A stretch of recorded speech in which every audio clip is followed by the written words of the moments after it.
Hello, everybody, and welcome. This is the Apostate Prophet. I hope everybody is having a fantastic day.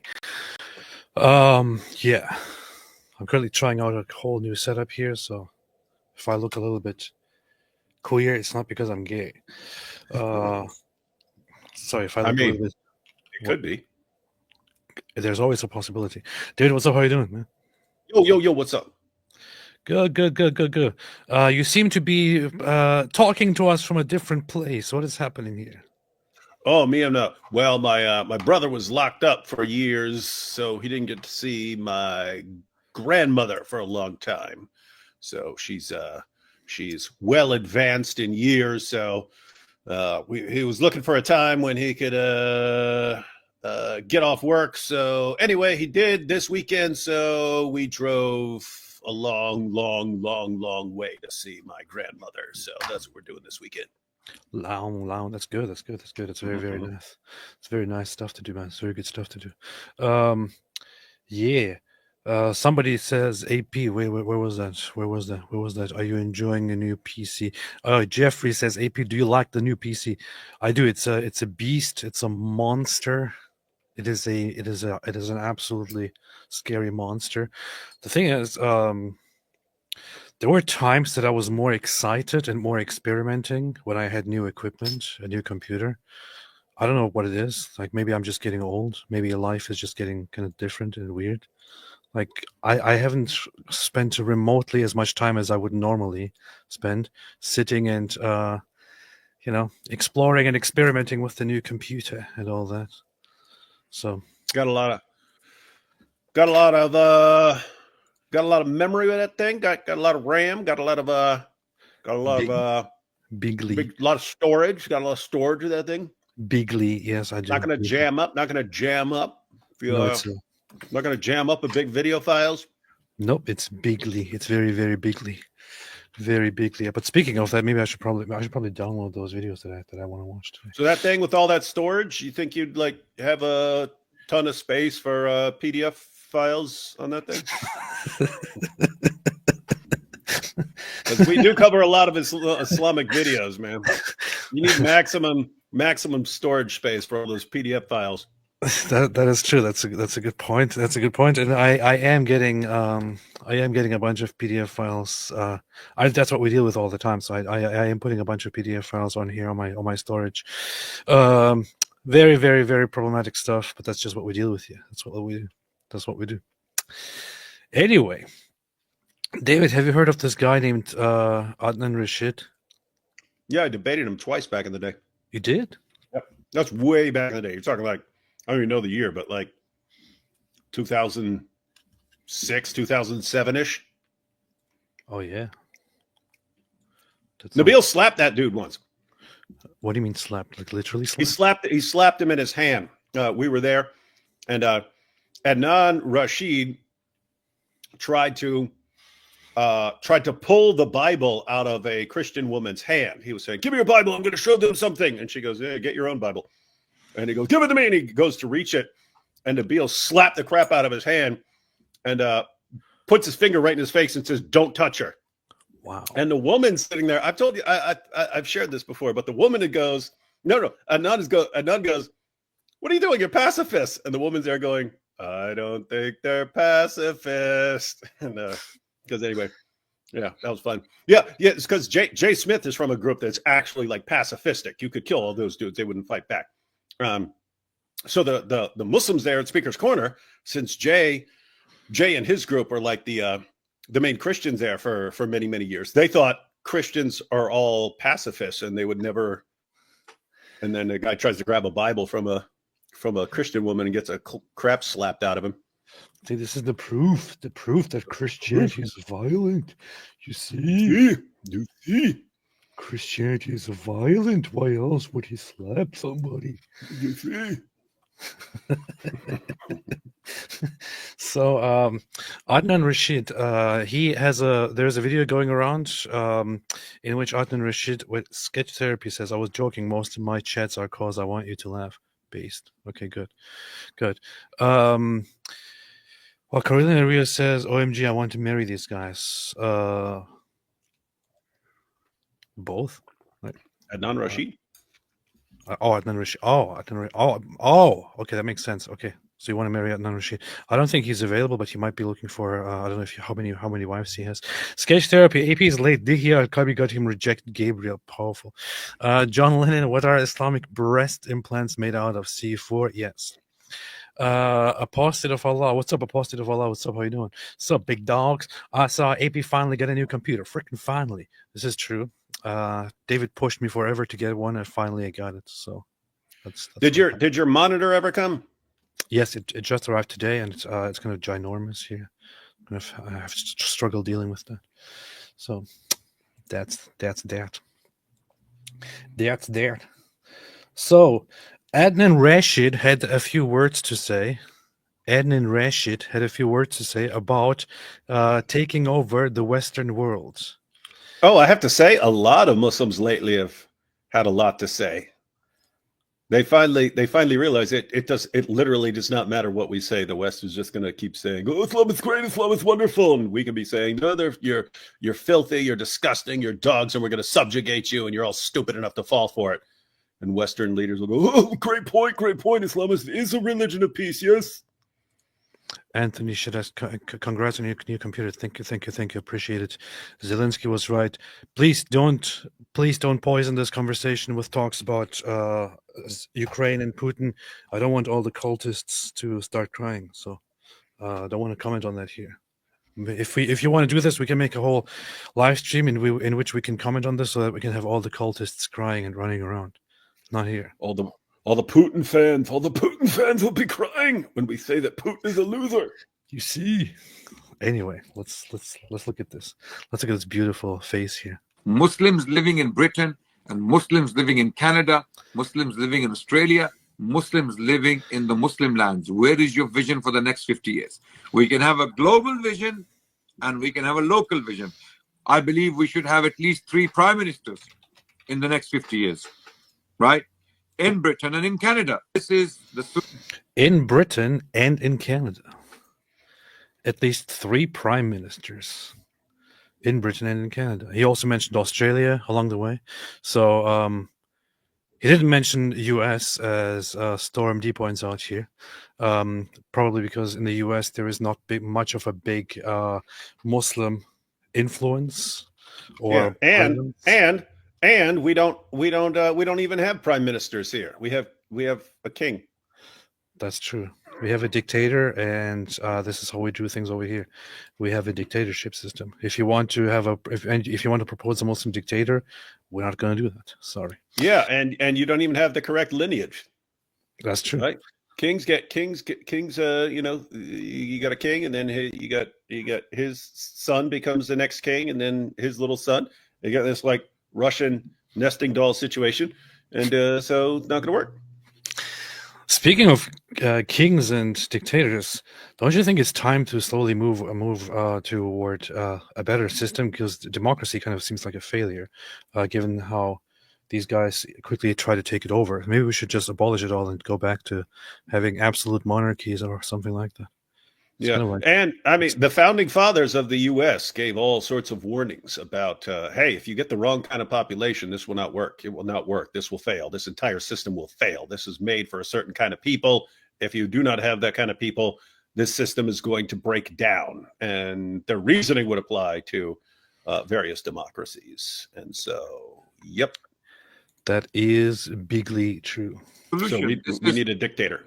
We do. We need a good old-fashioned dictator. We do, inshallah. Look at his beautiful face. Wow, look at this. Going towards in Britain and in Canada. This is the solution. This is going towards a positive revival of the Muslim Ummah. I want to see a positive revival of the Muslim Ummah.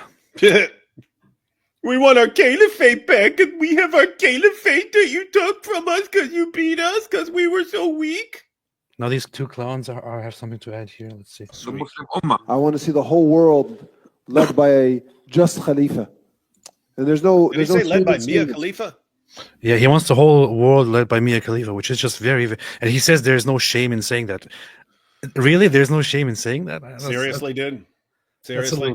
That's So a little bit perverted. their ultimate heroes are Andrew Tate, a pornographer, and Mia Khalifa, a porn star. Great guys. Doing an awesome job, Uma. What an embarrassing thing to say. And he really says there is no shame in saying that. I have some shame, man. Yeah, have some shame. But she has bigs the boobas. This proves she is very holy and righteous in Islam, and she should lead the Ummah with her bigs the boobas. This is true. Mia Khalifa is their queen. Speaking of monarchies and all that, maybe they could start there. They could start with her. Yeah. So this is what he says, what Adnan Rashid says about Muslims taking over, and just want everyone to remember what his precise thoughts are. His precise thoughts are, in this case, that that this is a long-term vision, that Muslims should be taking over by installing prime ministers in countries where they have the means to do that, where they have the means to install their own leaders. So they are supposed to take advantage of democracies and then install their own leaders and have Muslims in charge. This is the funny thing. Like this is literally Islamization.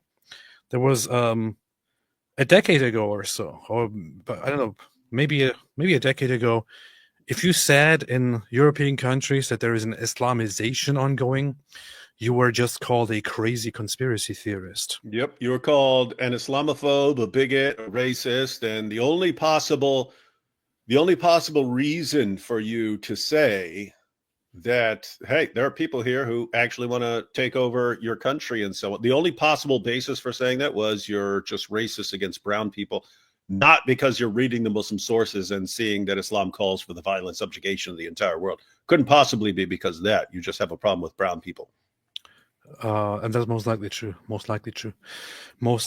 Otherwise, why would you point out that there is an Islamization going on? However, now we have Muslims like this guy openly sharing the plan with us. I mean, he's not even saying it would be good. He's not saying this is what should be happening. He's not saying in an ideal future or anything like that. He says this is a plan. Mm-hmm. This is a vision for the future.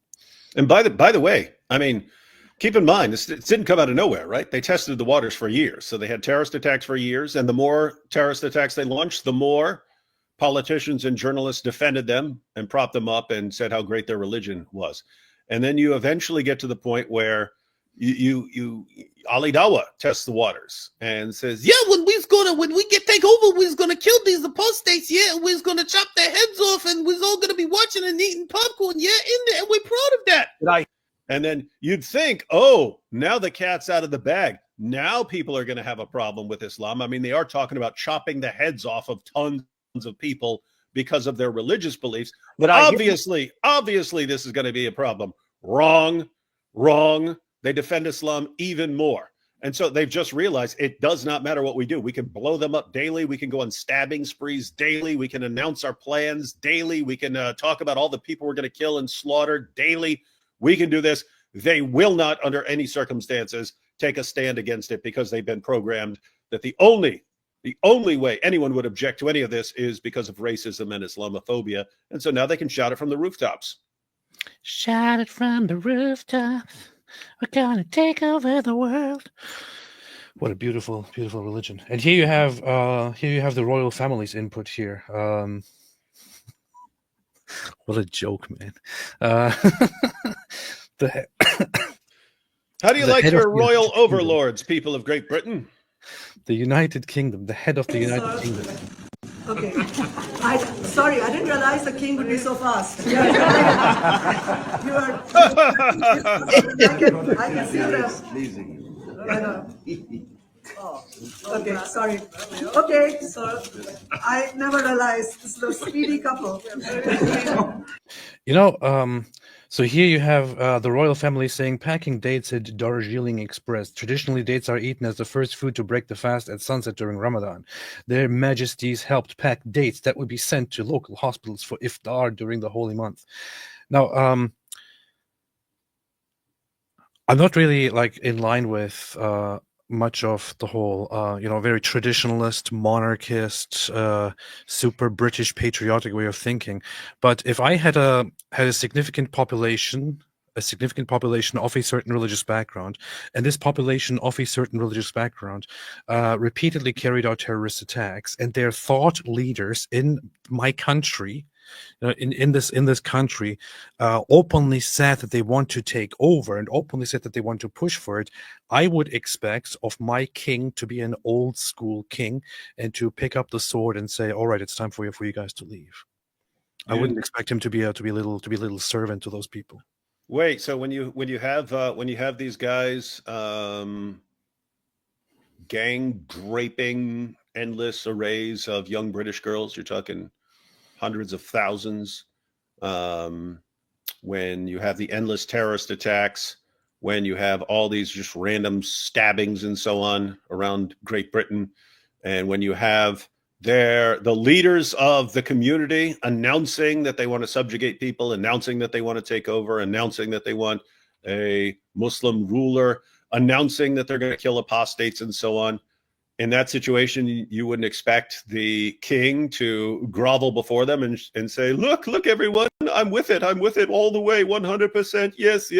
Let's pack dates for our overlords, our soon-to-be overlords. Can you imagine that? You're a king.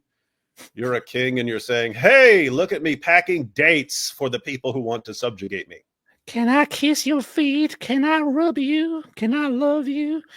They want to take over, but our king, he serves them. Our king doesn't serve us. Can you imagine them look at this? Can you imagine Muslims looking at this? Look at this idiot, man. Like we have built, we are building a system where he is going to serve us, and he's doing it willingly. Like we are going to subjugate all of these guys. We're going to subjugate them, and they're going to be doing whatever we say. And we haven't even subjugated them yet. And this guy's packing our dates for us. Man, it's insane, and it gets even worse. It gets much worse. So, I briefly want to address one thing here, which is, as somebody who has expressed some interest in Catholicism recently, I came across the video of this guy here, Cardinal Dolan, who is, as far as I understand, currently the cardinal. He's like New York, isn't he? In charge of Archbishop of New York. He's the Archbishop of New York. Yeah, he's been around for a long time. So he's not just some random bro. He's the Archbishop of New York. That's what he is. And he had the following words to say about Ramadan. So it says, Ramadan starts tomorrow. Ramadan is the season of penance. What? Wait, what? Penance? What? For our Islamic brothers and sisters, do they ever take it seriously? I tell you that because Ash Wednesday is coming up. That's kind of like our Ramadan. Now let's look at the post here. Let's look at what he says. Hi, everybody. It's Friday, the last day of February. Cardinal Dolan here. Thanks for joining. Why does he sound like Alex Jones? Ramadan starts. Ramadan is the season of penance for our Islamic brothers and sisters. Why is he waving food in front of them? Is he taunting them? Maybe it's a subliminal thing. Yeah, technically, I've been told I have to praise your stuff, but ooh, looky what I got here. Looky. Ramadan is not a month of penance. Ramadan is not a month. There is no month of penance. Ramadan is not about penance. It has nothing to do with penance. That's not what it is about. Yeah. It's a month of gorging yourself with food and claiming to be fasting and demanding praise for your great act of pretending to fast. It's trans fasting. Say it, Cardinal. Then we would respect you. Ramadan is a month of trans fasting. It's feasting that identifies as fasting. That's what you say. And AP would be at your next church service. And you screwed it up. I mean, here's the thing. I respect the priestly authority of this guy. I'm sure if I asked him about the Bible, if I asked him about worship, if I asked him about, I don't know, the Catholic canons and the councils and whatever it is. I'm pretty sure that there is a lot that I could learn from this cardinal. There's probably a lot that I can learn from authorities like these, and I have nothing but respect for it. But then these same people who are supposed to be religious leaders, religious authorities, then come here and start arrogating and talking about these things that they don't seem to understand and don't seem to know much about. And honestly, if I was under this guy's authority, for example, and I was consulting this guy for his opinions, and then he starts talking about how Muslims are our brothers and sisters and they have their own month of penance called Ramadan and they take it very seriously and they suffer and so on, I would think, with my ex-Muslim background and with everything that I know, I obviously know more about Islam than he does. I would think, you have lost a lot of respect here. Why do you need to do this? Why can't you just stick to the things that you are supposed to teach, the things that you're supposed to lead people on, instead of coming here and, as said, arrogating and talking about this kind of stuff? Ramadan is not a month of penance. It is not. The only reason why Muslims fast on Ramadan is because they are told to fast on Ramadan. And further reason given is that it's supposed to bring you closer to Allah and make you practice things and teach obedience and so on. There is no aspect of penance about it at all. It's not even mentioned. Yeah, the real reason for Ramadan, the real reason is that Islam just gives people a bunch of stupid, idiotic tasks to make them feel like they're doing a bunch of great, noble stuff, right? Yeah. Without actually having to do anything like seriously difficult. And it's all just, hey, here are things to do to make you feel like you're doing something very religious. And really, it's all just to prepare you for jihad eventually. We'll just give you all these things to do and you keep doing what you're told and we'll program you to do all these little things and then eventually we'll tell you to have to go out and fight and subjugate the kuffar and so on. And so it gives you this giant month of, hey, gorge yourself with food for an entire month. Again, ladies and gentlemen, if you're not familiar with this, if you're in the United States, you're familiar with Thanksgiving. Imagine eating a big Thanksgiving meal for breakfast. We eat an entire Thanksgiving meal for breakfast, and then you sleep all day, and then you wake up in the evening and you eat another giant Thanksgiving dinner, and then you hang out and eat all night, and you do that for 30 days straight. You gain a bunch of weight, and this is what they do, and they call it fasting. And when you point out, you actually show them study after study after study about how massively unhealthy this is, how people gain weight every single Ramadan from gorging themselves, and how they end up with massive problems, diabetes and so on, from Ramadan. And when you say, guys, this is all dangerous, they go, no, look, here's an article on the health benefits of fasting. Yes, the health benefits of fasting, not of gorging yourself with food all month and calling it fasting. That's something different. Bunch of dopes, man. Yeah, it's there is one thing which would be intermittent fasting, which you could do, which possibly has like good health benefits. But with Ramadan, that's not what you're doing. You're not focusing on intermittent fasting. You're you abstain from eating during the day, and then you gorge yourself, usually with brutally exaggerated food, with more food than super outside sugary, of the month of super Ramadan. fatty stuff, And it's not healthy, man. It's not good. It's ridiculous. No, and here's the thing. It can be hard for certain people in certain areas if you're like in, some desert environment where it's 115 degrees and you still have to work during the day or something like this. But here's the thing. In those cases, it's extremely dangerous because people are having heat stroke and stuff like that. In areas where so basically in areas like that, then you actually have massive health problems and heat stroke and all kinds of things because they're doing this in the desert and they have to go to work. In areas that don't have that problem, they just reverse their day. They sleep during the day and they gorge themselves with food all night. And that's unhealthy too. They're complete. So whether you're in a situation where you have to do it and it's actually a struggle, okay, it's actually dangerous there because you have to work and it's 115 degrees out and you're not even taking a sip of water. or you're doing it like most people do, where you eat way more food than not, and you sleep during the day. So you just reverse your daily schedule. And then that's bad because you're getting massive health problems and gaining 40 pounds in a month. Yeah. So furthermore, I want to quickly say something about Catholics and the cardinal here. As I said for the longest time now, and there's not much that changed about it. I have lots of respect for Catholicism, and this is not supposed to be like Catholicism or Catholic bashing at all. And But yet it is. something obviously went wrong somewhere, because you have a very important archbishop sitting here and spouting such garbage. Sorry, it's just garbage.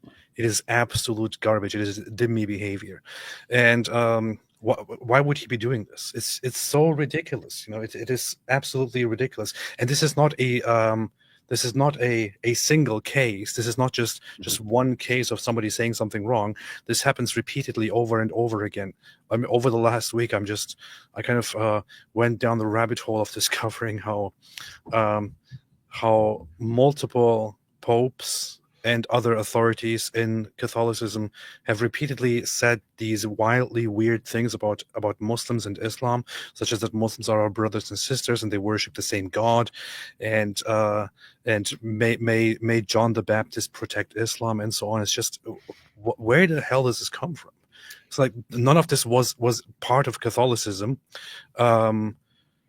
Until apparently, it seems, the Second Vatican Council, which also makes me understand why people have such a big problem with it. But where the hell does this come from, and how is this in any way acceptable? It's very ridiculous. Yeah, that's why. Robert Spencer was a devout Catholic his entire life, and he eventually got to the point where he's like, he left the Catholic Church, became Orthodox, and he said, how can I continue? Like, these are the guys who attack him his entire life. Like, he's trying to warn Christians about what's coming and about what Islam is doing and has done, and all they do is tell him, shut up, get out of our church, you're not welcome here, you're not welcome here, you're not welcome here, you're not welcome here. And it's like, how am I supposed to believe that this is the true church guided by God, when they're not only are they hell-bent on helping Islam in every way, they blast anyone who says one word of truth about it, like one word. A few Catholics are watching, oh, how dare you? No. But first of all, I know a bunch of you Catholics agree. That's kind of the point. You need to keep pointing this out so that the leaders eventually realize, oh, okay, well, maybe we do have a problem here. Maybe we need to shut up about Islam. I said it before. I have been practicing the rosary for a while now. This was my first attempt at getting back. Second attempt getting back to religious practices, and I love it and all that. Not at all meant to be like anti-Catholic stuff, but what the hell is happening? Well, if you keep doing that long enough, you'll eventually start praising Islam and talking about how wonderful it is, and talking about isn't it weird though? It's like every other topic in the world. If you were some sort of Christian leader and you wanted to talk about that topic, you would understand either I really need to study it and learn about what I'm talking about so I speak correctly, or I need to say very little, if anything. I need to keep it extremely generic if I don't know what I'm talking about. For some reason, Islam is the only topic in the world where the less you know, you're somehow more of an expert. The less you know. I mean, think about it. If you were talking about math and you didn't know what 2 + 2 is, you should not be telling people about math. You need to keep your mouth shut about math. You don't know what you're talking about. Somehow on Islam, every politician, every journalist, not one of whom can quote anything from the Quran. None of them has read the Hadith. None of them knows anything about Muhammad. None of them knows anything about Islam. They don't know anything. And yet they'll talk about it all day, every day, about how great it is. And they don't know anything. They don't know anything they're talking about. Weird religion. The only community note that somebody suggested here was just left here an hour ago. Historic Christianity teaches that Muslims are not brothers and sisters. There is no entrance into God's family other than through believing in Jesus Christ, the only Son of God and Savior. To be born again, claiming Muslims are brothers and sisters is heresy. This is kind of funny. We only so far commented, mostly on the Ramadan part and the whole appeasing part. But so to hear this part here again. For our Islamic brothers and sisters, Ramadan is the season of penance for our Good to Islamic know. Good to know. Educating they Muslims. to take it seriously. It's fasting and prayer. Now, I always It's remember, gorging yourself with food and calling it fasting. and it was kind of a high. Our Islamic brothers and sisters, when did they become brothers and sisters? And do Muslims agree with that? Do Muslims agree with that? Or do Muslims believe that that they should be fighting and opposing Christians?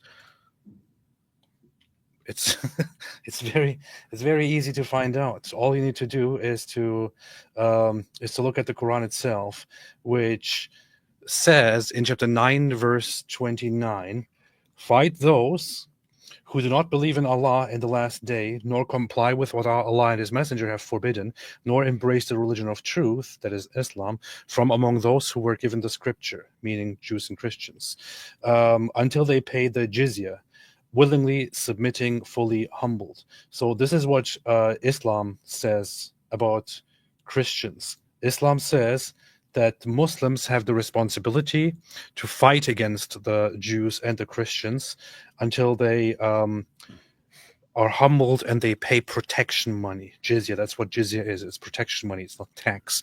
And so remember, it's supposed to subjugate Christians. Yeah, a couple days ago, we went through Ibn Kathir's commentary on what it means for Christians and Jews to be humbled and subjugated and so on. We went through Ibn Kathir's commentary where he used the Pact of Umar and how Christians are supposed to be completely humiliated. And what do Christian leaders say? Yes, it's so wonderful. It's such a great thing. Oh, this is such a lovely religion. Wow, brothers and sisters. I don't have so much of a problem with brothers and sisters as with not clarifying in what you could mean to defend that. Because, and I'll say this in sort of defense of the idea, you had Jews who accepted Jesus as the Messiah. You had Jews who rejected Jesus as the Messiah, and yet the Jews who accepted him, when they're talking to their fellow Jews, would say brothers and sisters. So these are people who rejected Jesus as the Messiah and were still called brothers and sisters.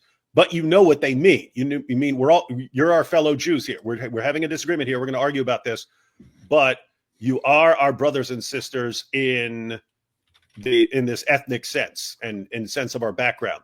So with that said, like calling someone from a Christian saying, "Hey, brother and sister," doesn't necessarily mean brother and sister in Christ. You could be talking about a physical brother and sister, like my actual biological brother and my actual biological sister, or something like that. If you wanted to use it in some other sense, you could, but you should kind of make that clear. Like I could say, "Hey, my brothers and sisters in humanity," or something like that. We're all human beings and so on. We all share that. But to just say, "Hey, and our brothers and sisters," it sounds like you're talking about a religious sense, like we're all servants of, we're all serving the one God here. And these are guys who want to subjugate you for your beliefs, Cardinal. That's true. That's what they do. And so all you who have believed, do not take the Jews and Christians as allies. They are in fact allies of one another, and whoever is an ally to them among you, then indeed he is one of them. Indeed, Allah guards not the wrongdoing people. So that's what it says about what it tells Muslims about Jews and Christians. I find this verse very, very interesting and very important to point out, because there are some people who go around and try to make it look like there could be some unity among Christians and Muslims. There was a time where there was this whole thing where there could be unity among Jews and Muslims and so on. The Quran is very, very, very clear. The Quran itself, no matter who says what, the Quran itself very clearly says that Jews and Christians are allies of one another, and Muslims are forbidden from befriending them. And if the Muslims do take them as allies, then the Muslims are also one of them, which means that they are also wrongdoers. Hold on. That's what the Quran says. Hold on. There is an exception. Yes. There is an exception, ladies and gentlemen. So look at what this is saying. And this will get variously translated. This verse gets variously translated as friends, allies, and so on. Because the Arabic is awliya, which includes all of those. In fact, some translations will put in brackets all the things this means: friends, allies, protectors, all kinds of things. There is an exception. Can you go to Surah 3, verse 28? Quran 3:28. Yes, I can. Yes, I can. Let's check it out, isn't it? I said 28, not 22. You said 20. You said 28, not 22. I don't even know numbers, man. I'm just English. I'm learning English. Dude, learn English, man. Okay. 28. Does that help? Yes, that's right. Check it out. Let not the believers take disbelievers as allies. Again, this is awliya, friends, protectors, allies, and so on. Supporters. Supporters are protectors here. Rather than believers. And whoever of you does that has nothing, i.e. no association with Allah, except when taking precaution against them in prudence. LMJ. Guys, in the Arabic here, it's except when practicing taqiyya. LMJ. You are not to take Jews and Christians, non-Muslims, as your friends, as your allies, as your supporters, as any of that, unless you're doing it to deceive them because they're more powerful than you in some situation. And it wouldn't be in your interest for them to know that you consider them your enemies. If you're in a weaker position, they outnumber you, they're stronger than you, then you pretend to take them as allies. You pretend. You use them as useful idiots. That's what you do. So that's the exception. Useful idiotism is based. Here was a super chat by Sir Jacob Prophet saying Catechism 871. Did you mean Catechism 841? Because so here is Catechism 871, which just says the Christian faithful are those who, inasmuch as they have been incorporated in Christ through baptism, have been constituted as the people of God. For this reason, since they have become sharers in Christ's priestly, prophetic, and royal office in their own manner, they are called to exercise the mission which God has entrusted to the church to fulfill in the world, in accord with the condition proper to each one. This is what 871 says. Did you mean 841? Because 841 is the one that is being brought up, that recently was brought up as very problematic. And so when I first went over it, I actually kind of seemingly downplayed it because You did. what You it said says great here, difference, actually. It was in context. so it says the church's relationship with the Muslims. The plan of salvation also includes those who acknowledge the Creator in the first place, amongst whom are the Muslims. These profess to hold the faith of Abraham, and together with us, they adore the one merciful God, See, mankind's judge on there the are land. brothers and sisters in the faith of Abraham. This is of course very problematic. Well, you didn't keep reading where it explains it. This is of course very, very problematic. And although I trying to find an explanation for this, continued to 845, and then found that it says the following: to reunite all his children, scattered and led astray by sin, the Father willed to call the whole of humanity together into his Son's church. The church is the place where humanity must rediscover its unity and salvation.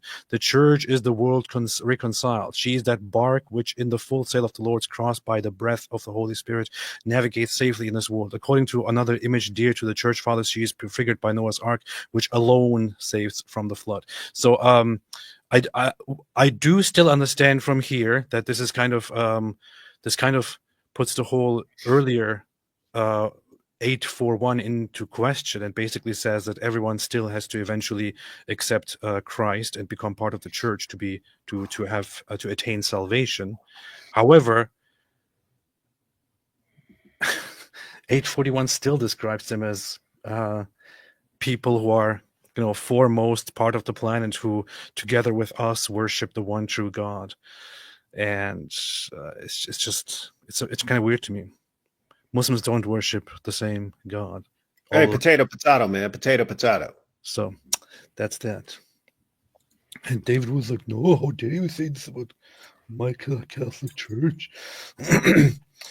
But again, no disrespect, but all of this is kind of problematic, you know. Hot day, because Ramadan's not always in March. It moves around. So this must have been a heat. Hey, he knows that at least. And I had a bag of some water, and I was so thirsty. I took some water and I drank it. From a And I said bag? to the driver, would you like some water? And he said, you bet I'd like some water. I am very thirsty, but it's Ramadan, and I cannot take water till the sunset. That's how seriously they take their fasting and prayer. Now, That's how seriously they want to brag about how much they're fasting. Wednesday's coming up, all right? Ash Wednesday is this coming Wednesday. And that's kind of our Catholic Ramadan. So let's unite with our Islamic brothers and sisters. Hey, Prayer and fasting. hey, make a shirt. Make a shirt, Cardinal. Ash Wednesday, our Ramadan. Yeah. I would say this is severely misguided. That's my Ramadan. What's yours?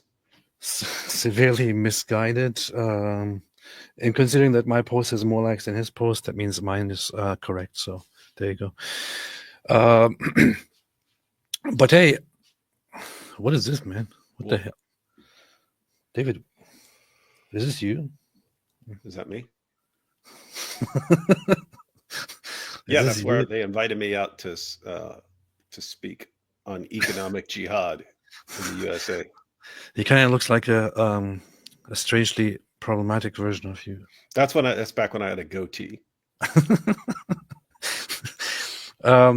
I do want to listen to. So we listened to Adnan Rashid and his ambitions for a takeover of the West by Muslims, and of course we don't just want to leave it at, well, they want Muslim prime ministers, and that's bad. We also want to get into what that actually means, because Adnan Rashid says believes it fully in the Sharia. Go ahead. What? Haven't these guys been attacking each other recently? Yes. Well, when's this video from? They're all buddies like 2 years ago. Now they're all like at war. Apparently they came together. They got together to talk to each other to sort it all out, and it resulted in a whole long conversation. People are still not happy about it. I checked the comment section, and it's hold on. Is this Daniel Hakikachu, one, the world's leading defender of child marriage and child rape, and two, a guy who's been called like the biggest liar on the planet by something like Jake Broncatella called him the biggest liar he's ever met or something like this. And then Fareed said he's the biggest, most compulsive liar on the planet except for Christian Prince. And people are like, well, what about David? What are the Apostate Prophet? He's like, yes, including them. Daniel Hakikachu is a bigger liar. That's the guy? Yes. Huh, okay, just wanted to clarify and make sure. Well, guys, you're gonna see, if you see these guys together in a video, it's an old video. They're at war now. No, this is actually a new video. Because, it is?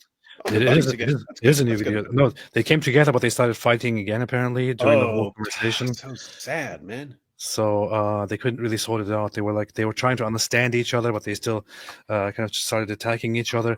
And it's a bizarre conversation, but they do say really bad things, like they both affirm slavery, child marriage, and so on. Lots of these. Hey, that's kind of funny. Okay, so we disagree on theology and Islamic practice and so on. Can we just start off this conversation by acknowledging how we all support banging kids? Yes, we do support that. You see, we all Muslims can agree that we have that common ground. We all us great Muslim scholars agree we should all be banging kids, and it's good to do. You see, what is this guy saying, man? You talked about this here. The kafir, those that leave the obedience of Allah and indulge in their desires, then Ibn al-Qayyim says they are worse than even animals. Leaves themselves in the disobedience of Allah is worse than a pig. And the pig's rijs, and he's filthy. In the Quran, it's called rijs. When you see kufr, you can never accept it. Never. You can never sit on the stage with a mushrik saying, Ya Ali, and you're like, it's okay. We got political alliances to make. Hey, perfect example. So this is, guys. Next time you may not want to invite me. So. Yeah, guys, this is Sheikh Uthman. Think about what I just said earlier when I talked about Ramadan. Islam gives you all these little stupid practices and then uses those to convince you that you're somehow superior to everyone else. So you sit back, oh, I'm so great and everyone else is a loser. Think about who this is. This is Sheikh Uthman, a guy who faked a hate crime against himself. That was a guy a couple of years ago, squirted fake blood on himself, obviously fake blood, squirted it on his shirt, and said, "Oh, the kuffar are stabbing me. They say they have to stab me to stop the powerful dawah I'm giving." And then, if he'd have just left it at that, it would have been hard to prove, because, I mean, you can look at the blood and tell it's fake. But apart from that, it's hard to disprove the story. However, the Muslims were cheering for him so much that he kept embellishing the story, and then he changed it to, and the person was arrested, and the person went to court, and the person was convicted and sentenced, and that guy is in prison now. And eventually we all contacted the police and the prosecutors and everything. Turned out it was complete nonsense, totally made up. Did this hurt his credibility in the Ummah even slightly? No. No. Non-Muslims call him Sheikh Ibn Smollett because of that. They call him Sheikh Ibn Smollett because he pulled a Jussie Smollett, a faked a hate crime against himself to boost his reputation. Difference is, people who found that out about Jussie Smollett had a problem with it. People who find that out about Sheikh Uthman, they do not care. The bigger of a liar you are, the more they love you in Islam. He didn't stop there, because they programmed him. They programmed him to know that he can do whatever he wants and he will get away with it in the Ummah. As long as he keeps insulting the kuffar, you can do anything you want. His buddy, one of his dawah buddies, was having some marital troubles and said, "Hey, let me send my wife to Sheikh Uthman for counseling." He did, and Sheikh Uthman banged her and then married her. And then she was actually married to both of them. And this guy started posting videos about it. "Sheikh Uthman has my wife. She's still married to me. We're not even divorced." And Sheikh Uthman married her and is currently banging her. So that's Sheikh Uthman. Did that hurt his credibility in the Ummah even slightly? No, they do not care. They do not care how horrible you are. Then more recently, his original wife, I mean, he may have had wives before that, but his wife before the wife that he took from his dawah buddy, filed a restraining order because he's choking her during sex and so on, and threatening her with a gun and beating her and so on. She files a restraining order to keep him away from her for all the stuff he's doing. Did that hurt him? This was all exposed. This is on the internet. Did it hurt his credibility even slightly? No. So you got a guy who fakes hate crimes against himself, commits adultery, bangs. If you send your wife to him for marital counseling, he bang her and marry her, even without her divorcing you. And he's sitting there choking his wife, beating his wife, threatening his wife with a gun, and so on. And none of this bothers him.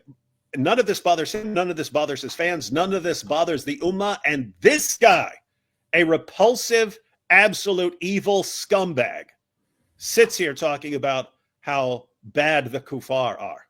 And who is he? He's this great noble person. Why? Because he gorges himself with food all month and shoves food down his gullet and calls it fasting. That's what I mean. Islam convinces the worst people in the world that they're the best people in the world just by calling them that. It's in the Quran. Surah 3, verse 110. Muslims are the best of peoples ever raised up for mankind. Surah 98, verse 6. Jews and Christians are the worst of creatures. Islam just says it. Just mindlessly obey the idiotic ramblings of an illiterate 7th century Arabian caravan robber, and you're the best of people. What if I'm banging my friend's wife? What if I'm faking hate crimes against myself? What if I'm choking my wife out? What then? You're still one of the you're the best of the best. You're the best of the best. You're so great. This is what Islam does to your brain, people. Well, that's how it deals. Hey, it's kind of weird, man. I was just looking at videos here. I just opened my feed. I was looking at Daniel Kikachu, and then I see that there's an ongoing. Is that Will Wheaton? I don't know. There's a debate going on. It's called Roman Catholic Mass Debate. It's like, why did someone just do that? Why did you do that? Apologetic Doug, why did you do that? Did you know what you're doing, or you just do you lack self-awareness? I don't know. Maybe not everybody has such a dirty mind, David. But I'm saying, so I mean, do it. Look, think if you actually said, so these guys are debating it. So these guys are doing a mass debate. So they're mass debaters. These are the mass debaters. These are the Roman Catholic mass debaters. How do you seriously, dude? Apologetic, dude. Dude, come on. So That's that. Their Sheikh Uthman says that disbelievers are worse than pigs and dogs. That's very, very good. Let's see. Christian Theology and Apologetics says, trust Dawa or fight a gorilla with your bare hands. Obviously, trust Dawa. What do you mean? I'd fight a gorilla for free. Me too. Sketch therapy. I was joking. Most of my chats are calls you want to laugh. Based. Rami Hyder made a super sticker. Thank you so much. Appreciate this. This comes from Serbia, I believe. No, it doesn't. Levster made a super chat. Ida Rogozin, what's up, Ida? Ida is based. Ramadan Kareem, my brothers in humanity. Bill Galactica gifted 5 memberships. Thank you so much, Bill Galactica. Appreciate it. Swiss Apologetics. AP has new PC. AP's new PC has more memory than Sam Shimoon. No, it doesn't actually. Impossible. It doesn't. That's not possible. Don't be ridiculous. That's not possible. Saint Civilin says Islam is loud because it's dying a painful death. That's actually true. That's actually true, guys. And you're going to be seeing this all year long. But when things go wrong for them and they feel you could see this on an individual level. You see an individual Muslim who starts doubting his religion and so on. He'll start outwardly acting more devout and more extreme and so on. Seen that over and over again. But when you have the entire ummah and they're getting weak and things are not going the way they want and so on, it looks like people are catching on. People are not buying their stuff. Dawah doesn't work anymore because people have caught on to the Dawah script. They get more aggressive. They get more hostile, more aggressive, more violent because they have no plan B. The good thing is, the light at the end of the tunnel is if people stand their ground and right now and expose Islam even more, this isn't going to work. More people are going to fall away. You're going to have a bigger avalanche of apostasy, and they have no plan after this. This is their final big tantrum that they're throwing. If this tantrum does not work or this tantrum blows up in their face, I mean metaphorically, I hope it doesn't actually blow up because this is a bad month for them blowing things up. But yeah, if it doesn't work, if Islam keeps collapsing and all their tantrums don't work or don't impress anybody, you're going to see a severely weakened version of Islam in the future. Weakened. Weaklings. That's that. Whatever you just said, totally true. Abraham Harb, 5052000 Australian news articles on the significance of Ramadan and the importance of the West to embrace it. Embracing it with a huge pig on my spit. Do so. I saw earlier. I do embrace it. I do embrace it. One, I just started re-releasing Islamicize Me. This time on Rumble. So nice. I'm reposting Islamicize Me because that Islamicize Me, I think it was like 2018. That we released that during Ramadan. I was releasing 1 episode per day for every day of Ramadan. So I'm doing that now. That's over on Rumble. You could check that out. But that and we're going to be we're going to be celebrating Ramadan all month, ladies and gentlemen. You watch. We have embraced it. Well, I already congratulated Muslims, did my part and said Happy Ramadan to the cult of Muhammad, and also posted a picture of it, which is very kind of me to do. So, hey, check out my posts. Ethan Matthews said, it's official. I'm volunteering in Israel this summer. I'm also going during Pride. Pray that I partake in sodomy in the Holy Land. No, I'm not doing that. Arctic based. Your posts? What's your name again? What? At something. David. X17 David. David Wood. X17 David. Oh yeah, there you are. Let's see. Let us see. Got that. To celebrate Ramadan, I decided to re-release Islamicize Me, the greatest series in history, on Rumble. Here's the first episode. Yeah, I'm not talking about that. I'm talking about my Ramadan post, man. Scroll down. Oh, good. Look, opposite month has officially begun. For the next 30 days, up is down, down is up, left is right, right is left, good is evil, evil is good, feasting is fasting, fasting is feasting. Respect the lie, or you're an Islamophobe. Now scroll down to the next one, which I got a cool prediction here. There you go. This is good, man. Wow. Yeah. Look at this. Everyone ready to binge eat for 30 days and call it fasting? And then I have this Ramadan body transformation. So this is what you look like at day 1, ladies and gentlemen. See on the left there, you look like day 1. You're all shredded up. And then on day 10, you've gained about 8 pounds, and then day 20, you've gained like 20 pounds, and you get some boobs, and then by the time you're finishing, you've gained like 40 or 50 pounds, but your beard is stronger. Your beard is stronger. Did you make this? Yeah, I made that. Did you just reverse somebody's? Yes, that's exactly what I did. Thanks for snitching on me. It looks like something you would do. Yeah, just so everyone knows, I'm going to be doing that all month with pretty much every person's weight loss journey I can find. It's just going to be reversed and listed as Ramadan fasting. Man, that's good. That's good. Good stuff. That was it, man. Good stuff. Powerful. It's only day 1 of Ramadan, man. It's only day 1. Wait till day 30. Day 1. Let's have a few. Hey! I already thought of my day 30. No, steal my idea. But for day 30, I'm going to have the classic picture of Adolf Hitler and the Grand Mufti of Jerusalem, and I'm going to say up top, it's going to say,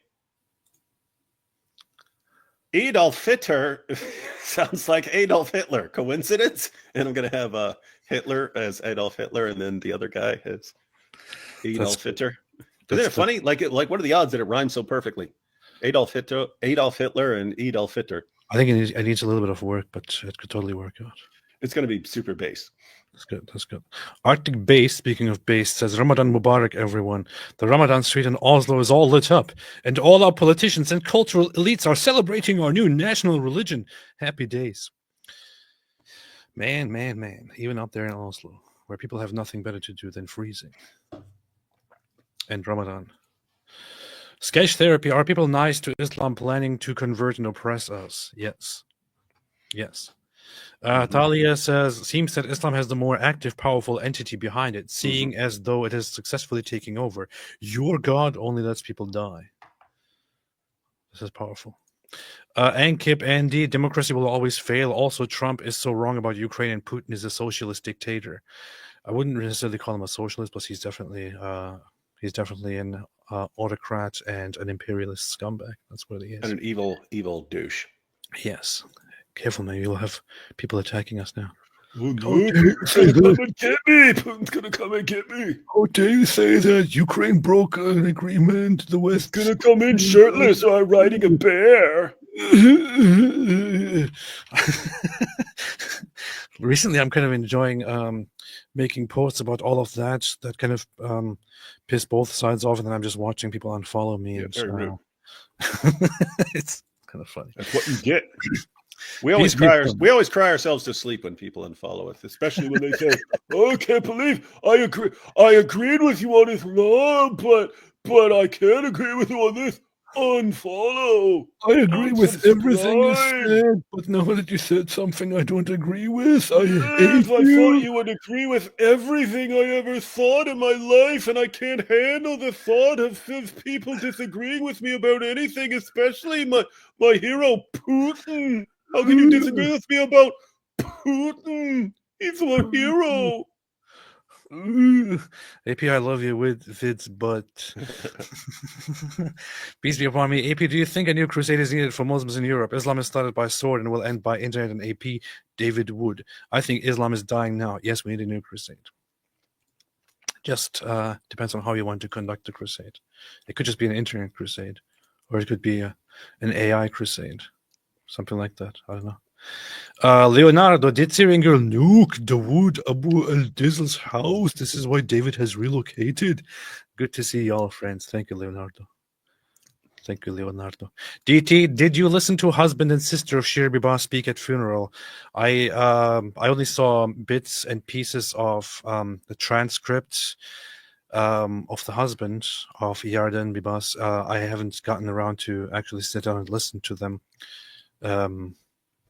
It's really, really messed up and heartbreaking. And there are people out there who still go and claim and make Hamas's propaganda, saying, oh, it was Israeli airstrikes that... No, it wasn't Israeli airstrikes that killed them. It was so-called Palestinians who murdered them. And other Palestinians support them.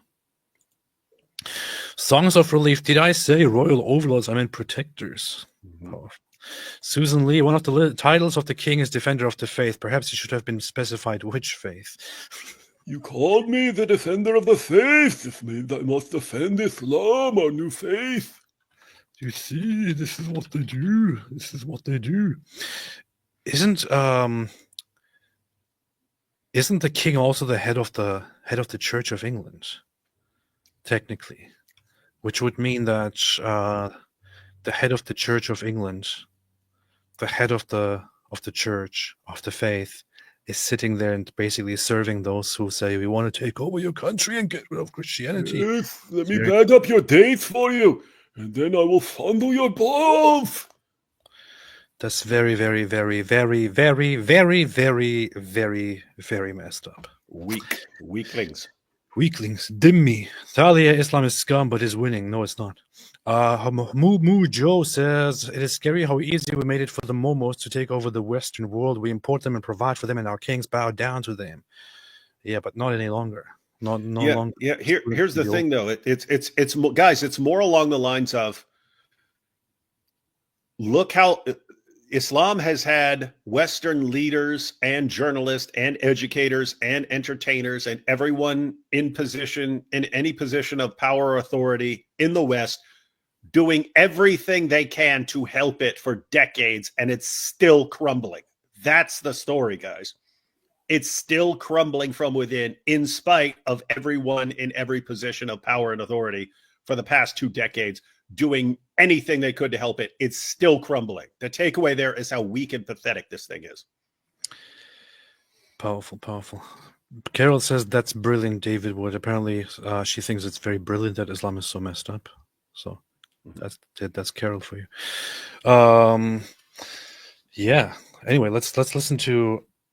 Before that, actually, since we got into how non-Muslims are filthy, lowly creatures. Let's have another guy tell us the same thing. Here we have Jake Broccoli. So Jake Broccoli, also known as the Muslim metaphysician, who apparently decided to wake up and just go to whatever speech he was delivering with his pajamas. Also looks like he started Ramadan a couple of months early. No, this is actually a serious issue, because I mean, even though he's ideologically he's evil scum, guys, I've been evil scum before too. So I always hope that people eventually snap out of it. But no, Jake, you said a while back that you've been diagnosed with MS. That's going to affect you more in the future, but it's a good idea to get in preemptive shape. You don't want to have the problems in the future and have an extra 200 pounds of weight on you. It's going to make things worse. So get in shape while you can still get in shape, and then in the future, when you're having problems, you'll be significantly better off. So, with that said, your religion is freaking garbage. Why is he not wearing a suit? Why am I supposed to listen to this guy? Let's see what he says. Those people, right, the disbelievers amongst the Jews and the Christians and the mushrikeen, they will be in hellfire. They will be in hell eternally, and they are the worst of the creatures. What's with that face, man?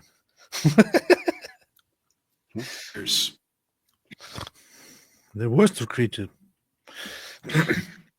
You know, it's interesting because the Quran also compares these people. It says they are worse than the cattle, than the cows, right? He says you're worse than the cattle, because at least the cow, okay, you want to say the cow is dumb or whatever. Not the time to be talking about cows, Jake. Yeah. This is a very, very, very, very interesting approach. This guy actually blocked me after being in the middle of conversations and debate negotiations. After agreeing to debate me in the middle of debate negotiations, he wiggled himself out of the debate negotiations by blocking me because after October 7, I said Israel should show it to them. No, he's a coward. I have agreed to like 4 or 5 debates with him, and he backs out every time. Yeah. He tosses And out. here he He is. tosses out challenges. I agree. I accept the challenge, and then he backs out like a freaking coward. It's just the hypocrisy, of these people. People like this, they will start crying because you support the other side in things in a war, but then they have no problem sitting there lecturing people and telling them that basically the disbelievers, those who are not Muslims and those who reject Islam, are the worst of creatures. They are less than animals. They are less than cattle, less than cockroaches, and so on. It's just the hypocrisy is just amazing to me. It's so fascinating. If we ever talked about them the way they talk about non-Muslim disbelievers, I don't know, man. Maybe we're doing something wrong. One, we'd be kicked off of every platform that exists. Two, it would be international news. It would be look at what these people are saying about poor Muslims. Look at this. Look at the Islamophobia. How dare they? But every one of these guys can say it about us all day long, and no one cares. Where was that? Why he got an Apple notebook? Well, because the disbelievers who make the Apple notebook, they are the servants who make it for him, so he can use it. Well, yeah, but we thought the Predator laptop was the official brand of all defenders of child molestation. Well, you have to level up before you get the Predator laptop. Okay, yeah, you have to be the world's leading defender. Yeah. Of molesting children, Jake. So you can only aspire to be as cool as Daniel. Yeah, you couldn't even dream of being the best advocate of child molestation. Yeah, you Jake, you can't even you're not man enough to even carry the Predator laptop filled with all the whatever's on it. Bunch of perverts, man. So anyway, why does he look perpetually pissed off? Look at his face. I know he looks like he always has a problem. He always looks enraged. It's like, dude. He always has a problem. So here we have these two goofs talking about Sharia. Sharia. Sharia. Some outdated practices. But if you read that tweet very carefully, I am making it very clear that Sharia, the law of Islam, is paramount. It cannot be changed. I believe in every single dot of it. I do not believe it can be changed. It can be altered. It can be removed. It can be cancelled. I do not believe that. I believe every single dot of Sharia is applicable until the day of judgment. I don't care what people think of me. I don't care what people say, but this is what I believe in. With regards to... So here's what he just said. So the same guy who, as we can remember, in fact, let's just bring the context out here. The same guy who says the following here, the same guy who says that Muslims should have a vision, and within the next 50 years we should have multiple Muslim prime ministers across Western nations, as he says it right here again. Let's play this again. Muslims living in Britain and Muslims living in Canada, Muslims living in Australia, Muslims living in the Muslim lands. Where is your vision for the next 50 years? We can have a global vision and we can have a local vision. I believe we should local vision is we will bang all the kids in the next 50 years, right? In Britain and in Canada. This is the solution. This is going towards a positive revival of the Muslim Ummah vision. I believe we should have at least 3 prime ministers in the next 50 years. You guys are so clueless. 3 Muslim prime ministers. That's what he has. That's the vision that he has. And the same guy believes in every single letter and dot of Sharia. And he also says, and I do believe this, and I don't care what people think about me. I don't care what people say. In response, I believe in all of it, and I believe that no single part of it is abolished or reformed. Let's have that again here. On Twitter, and you asked a question whether I believe if Sharia is outdated, because I referred to some outdated practices. But if you read that tweet very carefully, I am making it very clear that Sharia, the law of Islam, is paramount. It cannot be changed. I believe in every single dot of it. I do not believe it can be changed. It can be altered. It can be removed. It can be cancelled.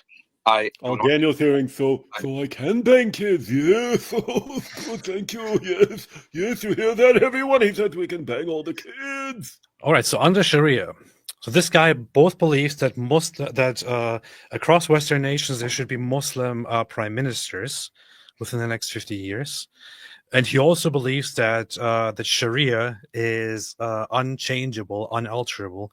It is always applicable. He believes in every single aspect of it, no matter what anyone thinks. So he's obviously an Islamist who supports, who supports Islam, who supports Islamic rule, who supports Islamic terror, and so on. Who is a Sharia jihadist, and who probably, he needs to be treated accordingly. But Sharia would mean that, first of all, Islamic law should be fully implemented. Islam should be rule of law. There should be once the country is an Islamic nation, an Islamic country, there should no longer be the possibility to ever deviate from that and to ever change that. Remember, according to Sharia, if a land once becomes a Muslim country, it is permanently a Muslim country.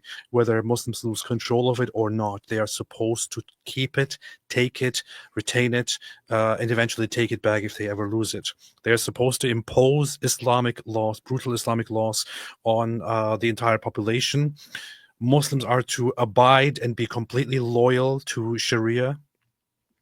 The non-Muslims, the Christians and Jews, if they don't accept Islam, they are supposed to be subjugated and are supposed to become class citizens who pay protection money. If they don't pay protection money, they are killed. They are fair game. If they do pay protection money, then they are basically subjects of the Muslims who are treated as lesser beings and are constantly humiliated in order to eventually coerce them to become Muslims. Slavery is there. I don't know what I'm counting here. Slavery is there. Sex slavery is there. Killing apostates is there. Killing blasphemers. Turning women into second-class beings, and so on, who are basically properties. What else is there, David? What else is there about this beautiful Sharia? Nothing but good. Nothing but good stuff. Nothing but good stuff. So that's basically what we're dealing with here. He wants nothing but good stuff for the entire Western world. And he says he has a vision for the next 50 years. I just want to ask the non-Muslims here, what's your vision for the next 50 years? I would say that, unfortunately, lots of people are so blind. And of course, we also have non-Muslim religious leaders telling us how Islam is actually totally cool and they're our brothers and sisters. Based. And at the same time, the Muslims are here saying that they want to take over. This is what we are confronted with and faced with. It's kind of dark, man. It's kind of dark. Mm-hmm. I believe every single dot of Sharia is applicable until the day of judgment. I don't care what people think of me. I don't care what people say. But this good. I think you're a scumbag. Is what I believe in. With regards to the age issue, the young marriages, when I say outdated, I mentioned localities, that local customs. What local customs am I talking about? Where Muslims are living. The societies Muslims are living in, communities Muslims are living in. For example, we live in the West. Here, young marriages are outdated for over a century nearly, depending on where you are, because in some places, young marriages were outdated later. Okay, and I made it very clear that when you are in such localities or when you are with such people, you respect local customs. And this is something we learn from the Messenger of Allah, the example of Aisha radiallahu anha, when the Prophet said, "Oh Aisha, if it wasn't for your people, I would have brought the door of the Kaaba down." So this is something the Prophet wanted to do, but because of cultural sensitivities, he didn't bring the door of the Kaaba down. He left it as it is, and it is the way it is today. Okay, so this is one of the examples I can cite where the Prophet respected local sensitivities due to local customs. So what I'm saying is, it is absolutely not obligatory in Islam to marry young women. Okay, it's not. Okay. No, I would recommend everyone who is watching this to actually, after this live stream, go over and watch this video. This is directly on Adnan Rashid's channel. It's called "Is Sharia Outdated?" Sit there and watch this video. What he does here, as he continues, what they do here is, for example, if we talk about something like child marriage, he's basically chastising Daniel Kikuchu here, because Daniel Kikuchu is openly saying that it's okay in any case to marry little children. What Adnan Rashid says is that no, right now, especially with those around us to whom that is unacceptable, we should not be doing it and we should not be saying it. However, that doesn't mean that we have given it up. if the conditions arise, and if we have a Muslim environment and a Muslim world, it is of course totally fine to once again marry little children. Of course, he doesn't call it little children. He says a girl that is ready for marriage, for example, at the age of 9. He believes it is doable. Of course, he does this whole ridiculous thing again. Oh, you don't have to marry a 9-year-old. Yeah, we know that. We know that, you freaking dumbass. We know that. The problem is that you allow people to marry little children. That's the problem. This is basically what he does. And they get into a whole argument about Muhammad's marriage to Aisha. In fact, let's have a little look at that. Islamophobe.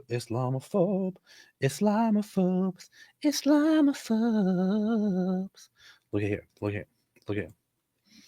here. This beautiful conversation here. Any verse of the Quran, any hadith of the Prophet ﷺ, or anything from the prophetic tradition that's authentically proven, I stand by it on my life. Do you think it's authentically proven that the Prophet ﷺ married Aisha when she was 6? No, betrothal took place at 6. Again, the framing of the narrative is incorrect. The way you put it is this is how Islamophobes like to put it. 6 years old. Muhammad married a 6-year-old. This is a lie. He did not. The betrothal took place at 6. That doesn't mean in that culture it's perfectly normal, right? The question is, when did they come together? This is the question, right? And it's a very nuanced discussion. Again, when was that? 9. So you heard it right here. The entire discussion here is when we say that Muhammad married Aisha when Aisha was 6 years old, to him this is not acceptable because technically Muhammad did not consummate the marriage with Aisha. They only arranged the marriage. He does acknowledge that the marriage was arranged, or they were betrothed when she was 6 years old. He doesn't have a problem with the fact, which we point out all the time, that the consummation of the marriage took place, so Muhammad taking her to bed and having actual sex with her, like full-fledged sex with her, that this took place when she was 9 years old and he was in his 50s. He doesn't have a problem with this at all. He acknowledges this, and he also doesn't see this as a problem.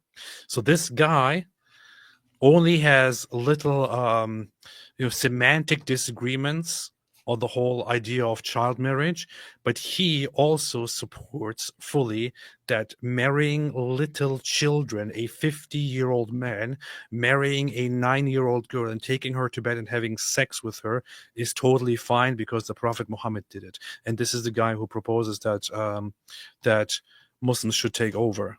And he's one of the leading voices of Muslims in the UK. He is. Has been for a while. Do British people want these guys to take over? Apparently so. I mean, all you can do is judge by their actions, and their actions say yes, absolutely. If these guys start taking over and allowing marriage to little children, what will the British population do about this? I can predict it already. They will do nothing about it. They will just complain. That's it. They will complain and just let them do it. Because that's basically how it's going. Every single time that these guys go further and further and do something absolutely disgusting, the response is just to complain about it, but to then let them do it anyway. I know some people want to believe in this fantasy world where people will fight back and they will never allow it. I'm sorry, I don't believe you. I don't believe you. I don't buy it. If these guys took power today and started implementing child marriage, the British people would probably start complaining about it, but then they would eventually allow it and would just tweet about it. That's it.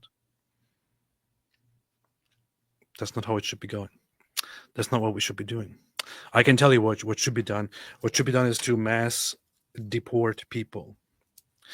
What should be done is to take this here as an example and take Islamist voices who agree with stuff like this and collectively kick them out. Yes, you can do it. Yeah, we'll buy an island. We'll call it a pedo island. Matter of fact, let's just buy Epstein Island and let these guys move there. And no, we can't give them any little girls because that would be endangering the little girls. But what we can do is give them plenty of little dresses and stuff so they can play dress up, and then they can role play. And so, like Daniel, he can shave his little beard and dress up as a 9-year-old girl, and then Adnan can have his way with him, and then they can switch, and they can just do that, right? We'll call it Pedo Island or Epstein Island or whatever, Islam Island, PDF file Island, and you guys can just do it that way, and that way the kids are protected, but you guys get to carry out your fantasies. That makes sense. Makes a lot of sense. I'm trying to work with them. Yeah.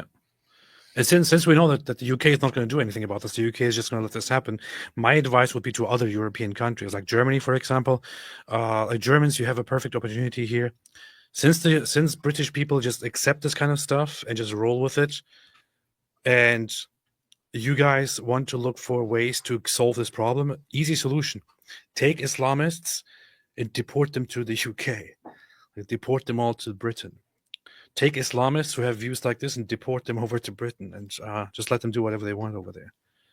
So that you can get rid of them, and then you can maybe build a wall around Britain or something. Perfect solution. See?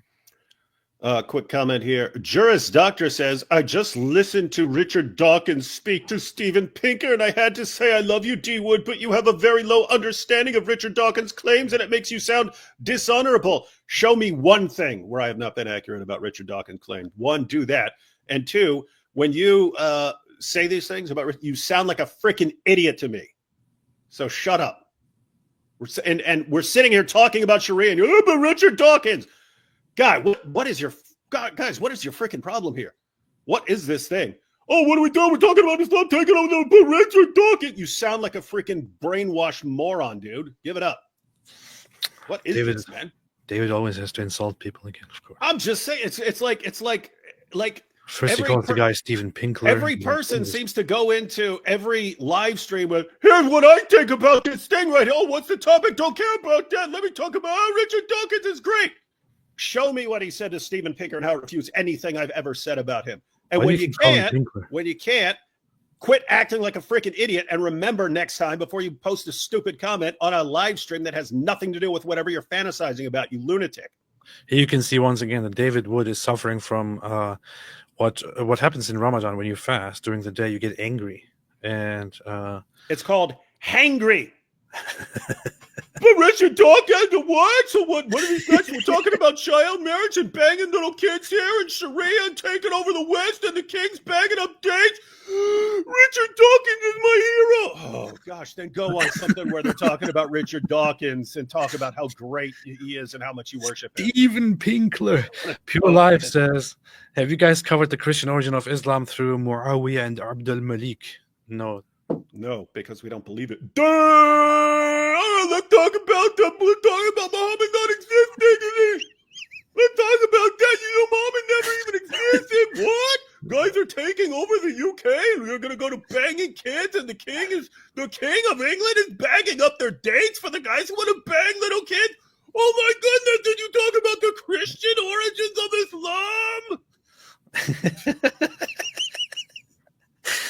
Islam? Talia says only violence can change the world, not love. This is true. Violence is pretty based. Grumpy Granny, narcissists are everywhere, even the priesthood, unfortunately. That is totally based. Elsa says Christopher Hitchens on Islamophobia. The barbarians never take the city until someone holds the gates open for them. Yes. I want to just listen to that again.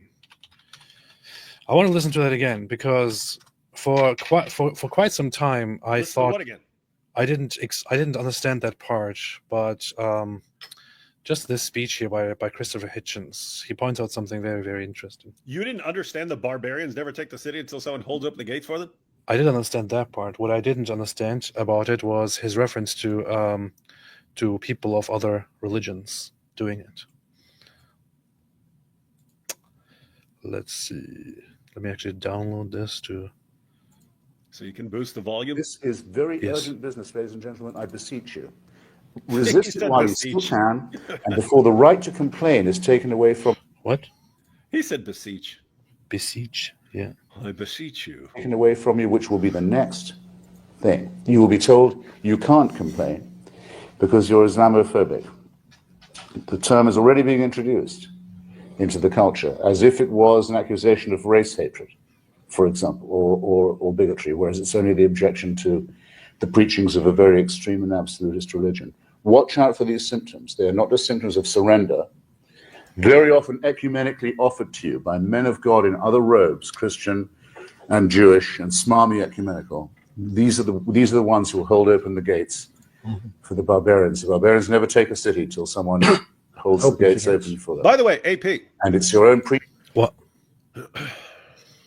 If you ever want to basically try out making a video on your new computer, very simple. Take all these little clips of all these guys, Sheikh Uthman, Adnan Rashid, all these guys saying what they are actually looking forward to, and all these little clips of the king bagging up dates, Cardinal what's his face talking about how wonderful Ramadan is, splice them all together, and then at the end of it all, these are the guys holding the gates open. Boom, boom, video. Boom, legendary video. This is the funny thing. This is what I mean. When I saw this first a few years back, I didn't really get why he would specifically talk about people of other religions, Christians and Jewish, doing the opening the gates for them. Now I understand it. Now I get it. Do you understand? Unfortunately, now I get it. Now I see it. Do you see it too? Do you see it too, everybody? surrender, very often ecumenically offered to you by men of God in other robes, Christian and Jewish and smarmy ecumenical. These are the ones who will hold open the gates for the barbarians. The barbarians never take a city till someone holds the gates open for them. And it's your own preachers who will do it for you, and your own multicultural authorities who will do it for you. Resist it while you can. And if you wonder what will happen if you don't, look and see how a cricket team in Middlesex in England had to change its name by force last week, because it was called, and had been for years, the Middlesex Crusaders. Look and see how stories about little pigs can't be taught to children in English schools anymore, lest offense be taken by the religion of peace. Resist it while you can. It's good that people heeded his advice so well. They heeded his advice so well. They resisted while they could. They resisted Islamophobia. That's what they did instead. They did. They resisted reality, and they resisted everyone who tried to actually warn them, and they resisted Christopher Hitchens himself. Great job, guys. Great job resisting everything that would actually be good for you. This guy makes sense. We should make him president or something.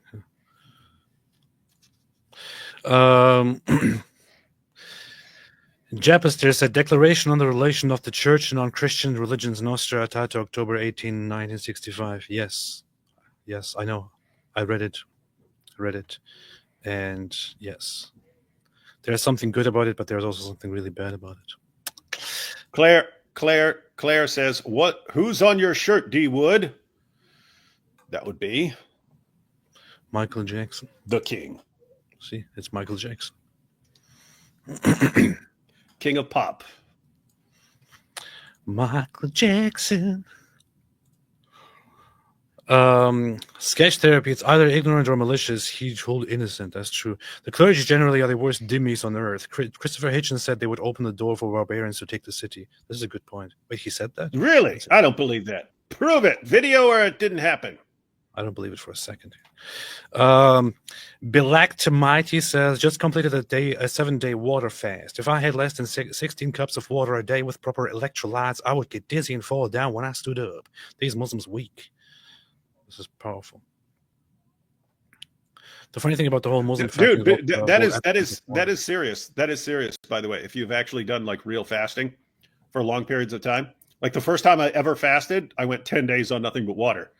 And so for these guys, oh my goodness, all I've done is gorge myself full of food for 2 days, twice in 1 day. It's a week. It's like, guys, my goodness, do 1 day of real fasting in your life and then come back and cry to us.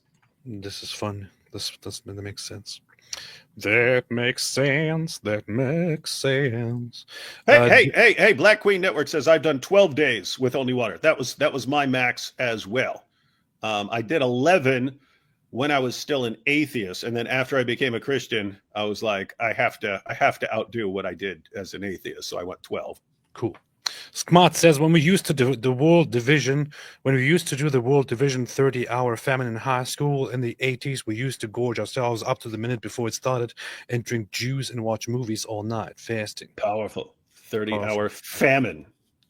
That is pretty good. Yeah. Devin, wasn't there a historian who wrote a book comparing Islam and Christianity? I heard it mentioned once here. Thank you guys for your work. Do you mean which one is it? Yeah, I'm not sure what you're referring to. Do you mean Dominion? Do you mean in the what's that other book called? In the thing of the sword, in the shadow of the sword? Well, probably one of those Tom Holland books. D. Boudreaux Protali, senior cleric and 5 worshippers in KP, Pakistan, went to paradise on eve of Ramadan. It has begun. Wait, the Ramadan Bamathon has begun? Sir Jacob Prophet, Roman Catholic Catechism 891. What do you mean? Catechism 891. What is the 891? I don't want to bash Catholicism here, man. Yeah, we only want to bash particular leaders. Yes. I don't want to bash Catholicism. The Roman Pontiff, head of the College of Bishops, enjoys this infallibility in virtue of his office when a supreme pastor and teacher of all the faithful, who confirms his brethren in the faith, he proclaims by definitive act of doctrine pertaining of faith to morals, blah, blah, blah, blah, blah, blah, blah, blah, blah, blah, blah, blah. Infallibility. Yeah, I can't comment on that. Paulo Lungaro, so in Ramadan is different from Ramadan. It's not actually. It's actually the same thing. Ramadan is the same thing as Ramadan. It counts if you just go there during Ramadan. There should be some sort of joke where someone shows up at a Ramada Inn and they're like, "Hey, we heard it's Ramadan over here." Powerful. Ted asked, yet I got spat on walking until. Oh yeah, I started this earlier because this is a Ted East who apparently went to Tel Aviv and was wearing a cross and got spat on. David, how likely is it that this happened? It's possible because we have only acknowledged like a trillion times that there is one extremely, they're called radical hyper orthodox sect that does that. With that said, Tel Aviv,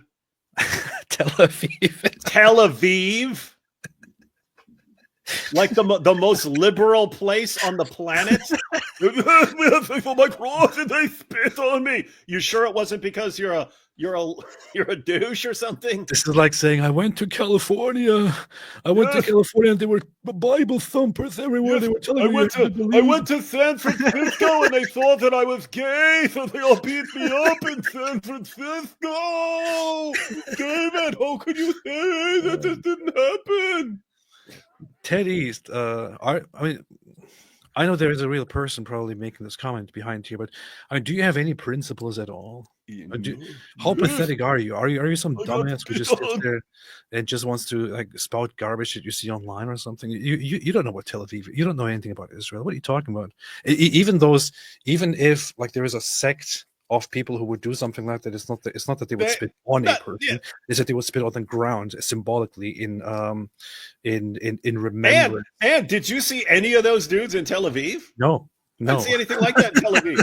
This is something if I didn't know where I was, if I didn't know where I was and I looked around, I would think that I was like in like a nice area of LA or like San Francisco or something like that. That's what Tel Aviv is like. Tel Aviv is like woke as hell or something like that, if you want to, by that standard. This could possibly happen in some part of Jerusalem or something like that, and it will probably happen to if you walk through Jerusalem every single day of the year. I don't know, maybe it will happen once in a few years or so. But seriously, man, freaking stupid Nick. I got stepped off the plane and they all spit on me because of my cross. I got out of the plane and they immediately asked me, "Are you Jewish?" And I said no, and then everybody started spitting on me. They peed on me and they beat me up and they said, they said, "This is how we take showers." You filthy guy! You filthy guy! And they all started beating me with a Talmud. About the Talmud. And I remember I saw Libra David 67 right there on the page. They were beating me with the Talmud. And I said, this is what we think of you Nick Fuentes types. Oh, man. Carlo Magno, AP Catholics have been fighting Islam from the beginning. Charlemagne, Oh, yeah, you guys doing a great job. The Crusades, the church today teaches not to be antagonistic against Islam, but to call them to Jesus' church. Look, I don't know how long you have been here, but whenever I talked about European struggle and Christian struggle with Islam in the past, I have consistently expressed one thing, which is that the Catholics were the ones who did most of the fighting and standing strong and keeping the Islamic invaders out and so on, for which they are unforgettably based. So this is of course true. The Catholic Europeans have a history of putting up a powerful fight against Islamic invasions, unlike the Orthodox who just rolled over and just were like, oh, help.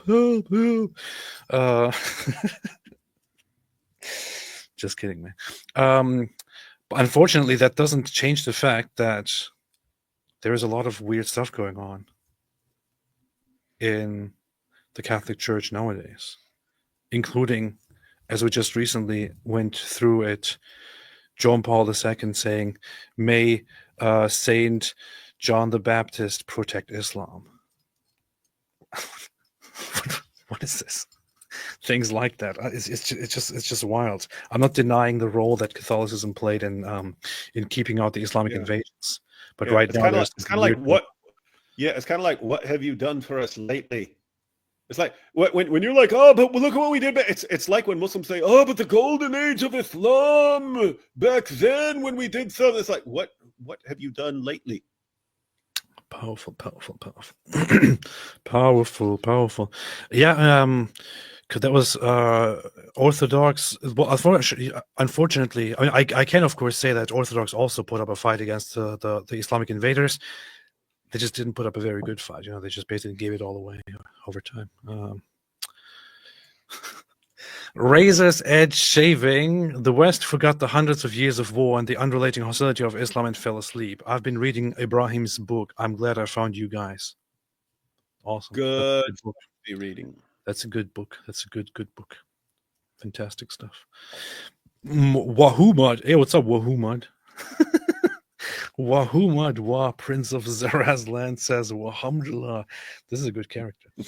Hey guys, I had this idea long ago, though I don't have the time, of making the Street Fighter-like game called Jihadi Fighters, where apologists beat the heck out of each other.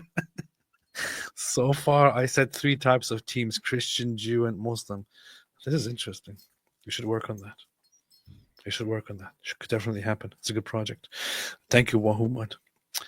Maybe somebody can be inspired by this and work together in making this. This could be the next big thing. Aisha's goat, lying is our religion and the religion of our forefathers. Without lies, our religion dies. 3:28 Jalalain. We smile in their face while our hearts curse them. Quran 33:28 Tabari. Powerful. That you have the exact same thing in Ibn Kathir. If you want something easy online. So guys, 3 verse 28, that's what we read earlier about not taking them as friends unless, but yeah, look up Ibn Kathir's commentary on that. That's where he says, 1, taqiyya is allowed until the day of resurrection. So for all you Sunnis, no, it's a Shia practice. Okay, bull. It's in the Quran. 2, Ibn Kathir, one of your greatest scholars of all time, says it's there till the day of resurrection as you need it. But yes, also, we smile in their faces and curse them in our hearts and so on. All that stuff right there. Good stuff. My comment is late because I was changing diapers, laughing at the image of that sect of ultra-Orthodox Jews beating David and AP with copies of the Talmud. did. Uh, Libra David, they had it open to Libra David to rub it in. Because they're like, oh, this is David. Let's open the Talmud to Libra David. it's so funny because I mean I explained when we came back from Jerusalem, we basically relayed our experience and everything that we have experienced, we have seen there, and so on. And very, very ironically, one of the things that affected me the most was an interaction that I had with two religious, ultra-Orthodox, or Haredi as they're called, Jewish men approaching us, then figuring out that we are not actually Jews, and then having the nicest, most awesome conversation ever. And I just couldn't forget that and couldn't get over that. It's like it affected me very, very deeply. So experiences with religious Jews there were some that affected me on a very deep level. And when I now come back and go online and see here these Nick Fuentes kind of people talk completely unrealistic, weird trash about Jews, you really expect me to sit here and just buy that? Yeah, and so yeah, especially, dude, if get your story right, don't say Tel Aviv. Just don't say Tel Aviv. Say some other part. But if you want a more devoutly religious area, AP. just to remind our friend, we went outside the Wailing Wall, outside the Western Wall, right outside the Temple Mount, underground, to the bar mitzvah of Michael Rappaport, where we're like 40 or 50 IDF soldiers there. And I was standing on a pillar in the middle of it all, rocking this cross the entire time. And it was just weird. I was expecting these guys, if not to shoot me repeatedly and murder me right there for wearing the cross, at least to spit on me. I'm sitting there standing on a pillar in the middle of all these IDF soldiers and all these Jews and so on at a bar mitzvah. But they forgot. They're like, oh, what are we doing? We can't attack this man. We have to get over to Tel Aviv to beat this guy with the Talmud. We were given a special tour together with attending a high-profile bar mitzvah. We were given a special tour in Jerusalem, under the Western Wall, archaeological research. We were given a special tour by one of the managers who oversees the whole Western Wall project and so on, who explained everything very, very nicely to us, with David wearing his cross. Yeah, and then like an idiot, I walked up into the room where they copied the Torah.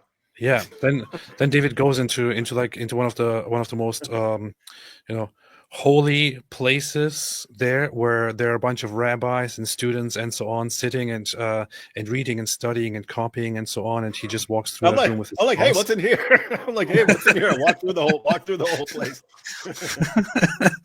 And it was just a fantastic experience. So you could even say it would be reasonable of them to expect more respect from us, but nobody even like treated us in any way badly. And then you have these imbeciles coming like, oh, Jews, they spit on you. Shut the hell up, man. Yeah, and so let me just say, because I understand, I have seen the videos of these guys like spitting in the direction of Christians and stuff. You can have times where people get roughed up and stuff. It's like, just stop finding one incident that you saw on Twitter and saying, you see the Jews. If you're gonna say it like that, I mean, considering Jews have the highest rates against them for hate crimes in the United States, would it be very easy for Jews to take a couple of video clips of stuff that's happening to them and say, look, this is what the United States does to Jews? Yes, it's that easy. Why not do that? Look how easy that is. It would be that easy. Chobble Gobbler says, check out Sadhguru, just a different point of view. I did check out Sadhguru. There was one time that I actually tried mushrooms, and I actually kind of could relate and understand Sadhguru, but then I got off mushrooms and I listened to it again and I thought, this is kind of insufferable. So that was my experience with Sadhguru. I'm sorry to say, but yeah. Sketch Therapy, God of the Kaaba, Momo's family, ask historians. Powerful, powerful. This does make sense that Baal could be related to Hubal of the pre-Islamic polytheists. Mirek Zawada, they profess to hold the faith. The church does not say their faith is Abrahamic. I know, but here's the problem. Look, here is the problem. Pay attention to the wording. Here's the problem. And I know you want to make. I know you want to make a defense, and I get it, completely. But here, so let's open the text of the Catechism one more time. Here's the problem. Cardinal Dolan didn't say that Ramadan is great. He said, look, here's the problem. It says the plan of salvation also includes those who acknowledge the Creator in the first place, amongst whom are the Muslims. Why? Then these profess to hold the faith of Abraham. Okay, until here we have no problem. If you wanted to say these profess, if you wanted to say that, but guess what? Sentence isn't finished yet. Yeah, it's not. Sometimes you got to finish the sentence you're reading. I had the very same thing. Until here, I get it. It says they profess to hold the faith of Abraham. Okay, good, fine. However, it continues and says, and together with us, they adore the one merciful God, mankind's judge on the last day. Yeah. So the God they adore, the merciful God Muslims adore, is mankind's judge on the last day. Do you agree with that? Are you saying that is a factually true statement? Because right, if you wanted to say they profess to hold the faith of Abraham, fine. Yes, they profess this thing. Do you agree that they adore the one merciful God who will judge the world? If you said they claim to, or they aim to, or something like that, I wouldn't have a problem with it. I would understand. We could let it slide. It slide. But it says that they actually do. Mm-hmm. That's not acceptable. Mm-hmm. I could never accept such a thing. Busted. No matter if you are the Pope, the priest, layman, no matter who you are, it's a ridiculous statement. They adore the one true God. This is why we will bag up their dates for them. Rose 3 says, Catholics know that we have a problem with liberal and wayward bishops. NYC, Germany, we have been put in a position of correcting bishops and priests. Unfortunately, you would also have to correct the doctrinal teachings and the catechism put out by the Vatican itself. Hey, Catholics, why are you acting like Protestants? We will correct all our leaders and correct their theology and correct what? We will protest against those bishops. We will make a list of demands about what they're saying, and we will nail them to the church door. What? Camera quality says the camera is actually not new. I'm still using the same camera. It's just that because I have a new computer that has much better performance. And I attached this thing to my new graphic card. I think it's just delivering the quality of my camera in a much better way. That's the whole thing. I didn't get a new camera yet. Niceties. You had all those stupid problems with your stupid camera, and you didn't instantly get a new camera. Obviously, the camera is not a problem right now. See, everything is fine. We'll see. You had more problems when you're on my live stream. That's true. So we'll see if you still have that. We'll see when you're live on my channel if you have no problems. That's true. Schmat, niceties and consensus has never been in how the church functions until now. Yes. Grumpy Granny, AP, the history of the Bible is very complex. Quoting passages must be done in its literary and historical context. Yes, I agree. Why did you say that to me? I don't understand. Don't know. Opposite of Allah, my ex practiced 328 on me. I left Islam 9 months after we married. He got a citizenship and said he needs to divorce me because I left Islam. We were married 7 years. His loss. I'm awesome. That's good. Yeah, he sounds like a total dope and a moron. I'm glad he divorced you. Yeah, send him this clip. Hey, dummy, you screwed up big time, Buster. Moron. And now you get to spend the rest of your life regretting your stupid decision. Imbecile. Consequences. Stupid idiot. Now no one's ever going to like you again. Yeah. Dumb. Carlo Magno, there's lots of liberal Catholics. Sadly, even the clergy, that's a problem with them, not with the teachings of the church. Powerful. Mike Winger. Mike Wonger. Where is that an Asian? Do they have an Asian on there? with the Japanese currency here. So doesn't even make sense. Black Milky, Sheikh Uthman's mother is an Ewok. Oh, I didn't know that. I had no idea. Vyati Vistu, Sheikh Uthman is a pathological liar and probably has a form of personality disorder. One Islam appealed to him since he is still a gangster at heart. I know. To be clear, narcissistic personality disorder.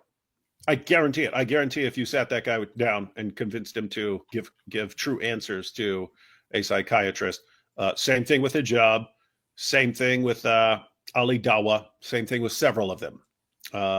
Their leaders are all being replaced by people with narcissistic personality disorder. And of course, if it's a female, you'll get someone with histrionic personality disorder, and that's Lily J. But the people... Misha SWB said Uthman failed to burn the verse that says all Jews worship Ezra. Ezra has been perfectly preserved since the Book of Council of Nicaea. There is no compulsion to hail Ezra, you see. Yeah, hey, that should be their answer to the problems. Like we pointed out, it's like, hey, the Quran is dumb. It says that that Jews call Ezra the son of Allah. And the Muslim response could be, really? But when Uthman tried to burn all the Qurans, he could not destroy that verse. This proves it's true and being protected by Allah. That could be their defense of everything. Beast. And when Aisha's goat was eating the passages, they could not eat this one. This proves that it's true. Islamic thinking. Beast.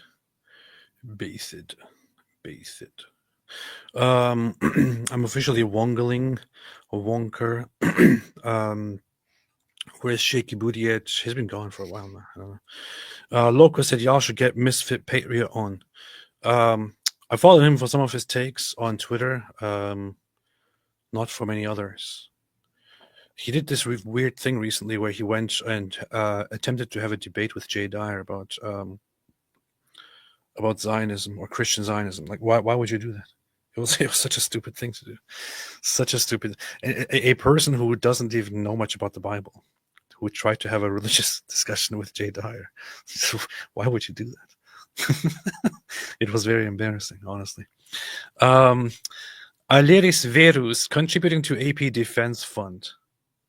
Thank you. I'm gonna get a new Iron Dome with this. Rebecca Borg, how much on a scale of 1 to 10 do you blame Khadija for Islam? She convinced Prophet Muhammad that he wasn't mad, confused. I think Khadija just was like, she just ran with it because she was like, yeah, whatever you say, man. No, it's a situation where I mean, think about this. Anyone, you got some relative, husband, wife, son, daughter, like, I have to kill myself because of the demon. This demon is putting forth in my head. There are people in the world who would say pretty much anything to calm the person down. Yes. And Khadija, oh no, honey, you're not possessed. You're a prophet. Oh, really? Come here, you cutie. Of course you're not crazy. I'm crazy in love with you. Jack Ray says dire consequences for that guy. This is what Jack Ray does all the time. Just play on words. Powerful contributions here. Yes, Jimmy the Jew from Philly became a member. Hey, what's up, man? Thanks for joining. Now you will be part of this cult and you will be stuck here forever. Just so you know. Aaron Harlow. Hey, Jimmy, how come last time I went to Philadelphia, you spit on me?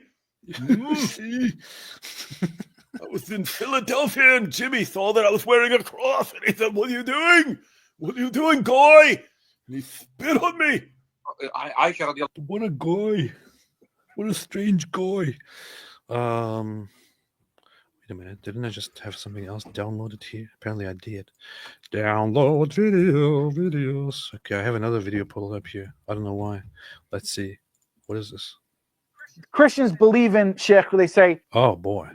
Here we have another statement here. Wait. By Jake Broccoli. Hey, at least he's matching now. Yeah. He's color coordinating. Christians believe in Sheikh, they say separation of church and state. That's secularism. That's a disease. Muslims don't believe in separation between mosque and state. We don't believe. This is an alien concept. Number one enemy of Islam today. We don't believe in a separation between a 54-year-old man and a 9-year-old girl's vagina. It's the same thing. They got. Yes, they they must belong be together. united by banging her. And number one enemy of Islam today is the ideology of capitalism.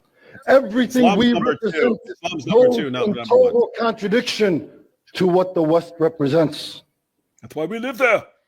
Because all of Islam is in opposition of secularism. That's why we flee our own countries and move there. America, the American government, secularism, democracy, capitalism, these are cancers. Capitalism has failed humanity definitively. Islam is the only solution. To hell with their democracy!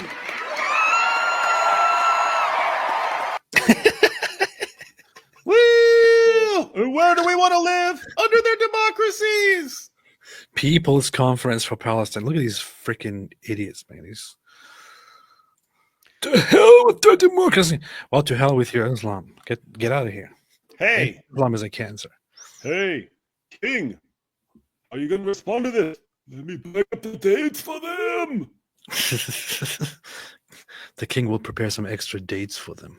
I'll make them extra dates. You get an extra date for wanting to subjugate me. Why is Israel accused of genocide when Palestinians said they want to wipe Israel off the map? Am I missing something, or are people just stupid? Well, you obviously don't get it. Israel, if Muslims say that they want to wipe out Jews, this is not genocide. If, however, Jews fight back, this is genocide. So therefore, it is genocide. You just don't get it. And Aaron, you've been destroyed because we already heard from someone who recently visited Tel Aviv and got spit on and saw a huge genocide. You see, he will admit that he saw a huge genocide while he was there. Victoria Knox said McDonald's should bring back the McRib this Ramadan. This is a very good point. I agree with Victoria here. Arctic-based AP and Daily Wire. Are you coming to Norway anytime soon? Yes, tomorrow. Mojab and Co. are collaborating with the Salafi Islamnet organization and creating a local Dawah center. Seriously, please come and save us soon. Maybe, I don't know, maybe organize something with a local organization and tell them that they need heroes like us to save Norway from the evils that are befalling it, and we will be there in no time. I predict Norway's the type of place that would like ban me and not let me go, but let all these Dawah clowns go. No way. They wouldn't do that. Anna McLeod says, learned in Catholic school that Allah is God, brought very devout Portuguese Catholic, became evangelical 33 years ago and learned the truth about Islam and Jesus. Powerful, powerful. Powerful, powerful. Mark Wonger. Jake the MM surely enjoys Ram It Down. Everyone loves Ram It Down month. Got an entire month of, I can't eat anymore. Gotta ram it down. For Allah. It's what we do when we fast. David, you're glitching. You just what? glitched. You're glitching. That's your stupid computer. Get a better computer. It hurt my ear because you just glitched. It was a weird sound glitch. That was very fun. Get a better computer then. It's your connection, man. Oh yeah, the hotel's the problem. Yes. Ida Rogos and CBS, thousands convert to Islam in prison each year. See, that's why we need more people in prison. That's why you need more people in prison in the United States to know that Muhammad banged a 9-year-old girl. That wouldn't be a problem in the UK because they don't have a problem with banging kids. In U.S. prisons, the worst of the worst, well, it's tied with snitches and people who molested kids. If U.S. inmates found out and it became common knowledge that Muhammad had sex with a 9-year-old girl, you would cease to see conversions to Islam in prisons. You would only see conversions away from Islam in prisons. That's a powerful statement. Anyway, let's go through these final super chats here quickly. New members by Smut, thank you so much. Jesse said, if Islam takes Canada, I will call them Muslims. That's funny. Good. Hero of Hell, Jai Shri Allah. Alhamdulillah. Saint DeLuca says, with all due respect, is there a reason, AP, that you're looking at Catholicism over Protestantism? Catholicism is enticing sensually, but departs from biblical Christianity. Love you guys, genuinely.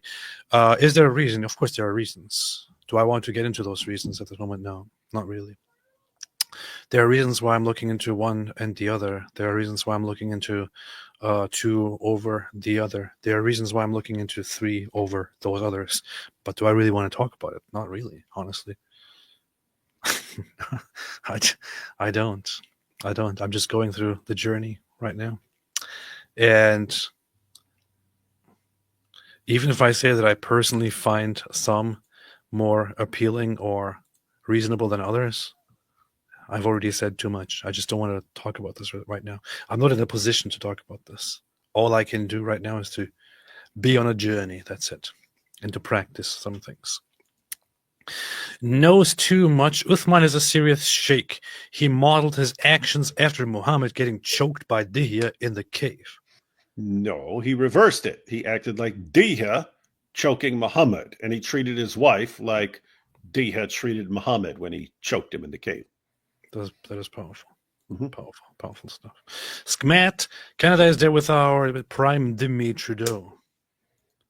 Have some respect for the Prime Dhimmi, man. Nuance is hard. Sorry, off topic. All jihad reminds me of Norm Macdonald. That's a good reason to remember Norm Macdonald. That was a very one of the funniest lines ever. It was funny. It was funny. What did he say, David? Remind everyone for those who don't know. Oh, he said, what really keeps me up at night is imagine if a bunch of ISIS jihadis managed to get across the border with a nuclear bomb and kill millions of people. Think about the backlash against innocent Muslims. Mike Wonger said, David Wood, I know you irrationally hate my hero, but please don't hate me. I think this can be arranged. I don't have to hate you. I could regard you as a brainwashed moron, right? It's like people who are caught in some weird cult. You don't say, oh, I mean, you could think, okay, you're a dope. You fell for, I can't believe you fell for that. How dumb can you be? But, you don't have to hate them because of that.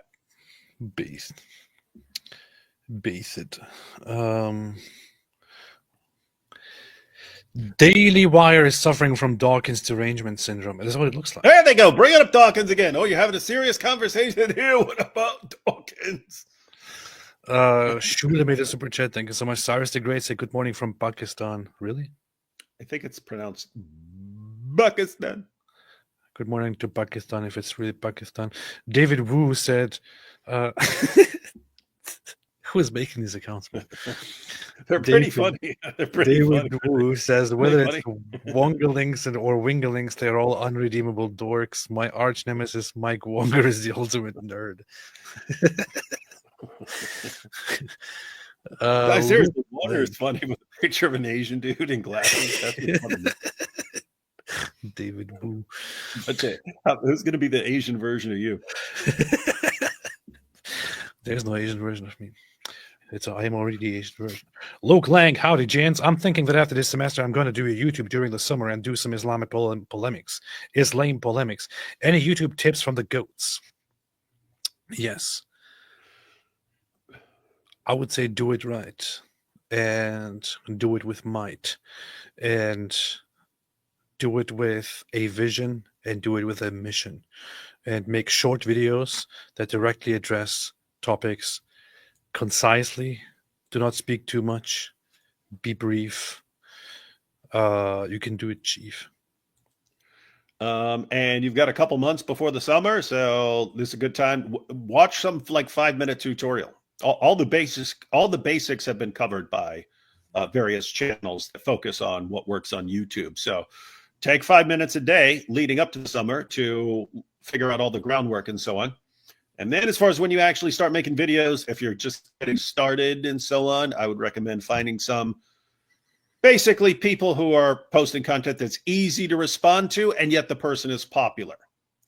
So some da'i, or like Lily J, for instance, when Lily J posts a new video, take the video down, respond to it. It'll be super easy because everything she says is the dumbest thing you've ever heard in your life.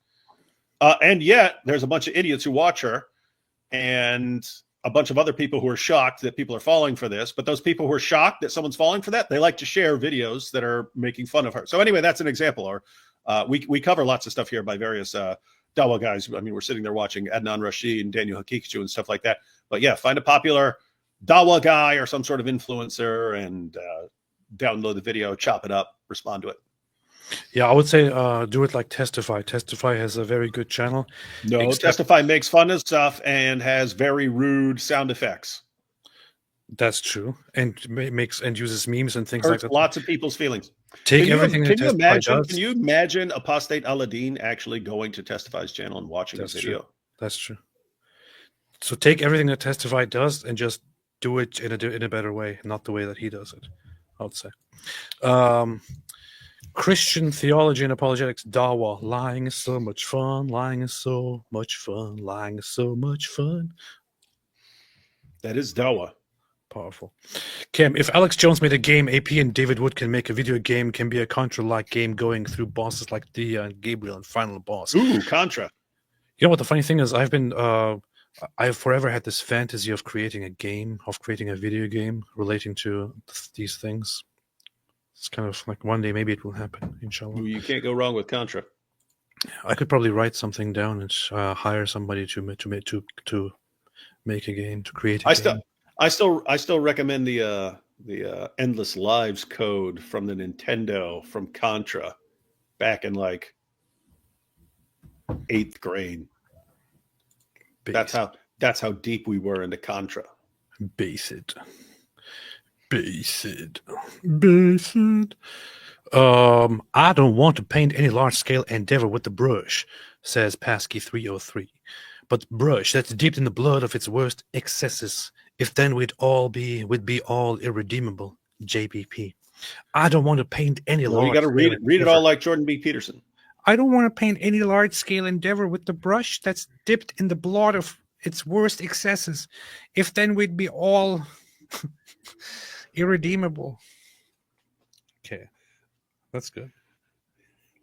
That's yeah.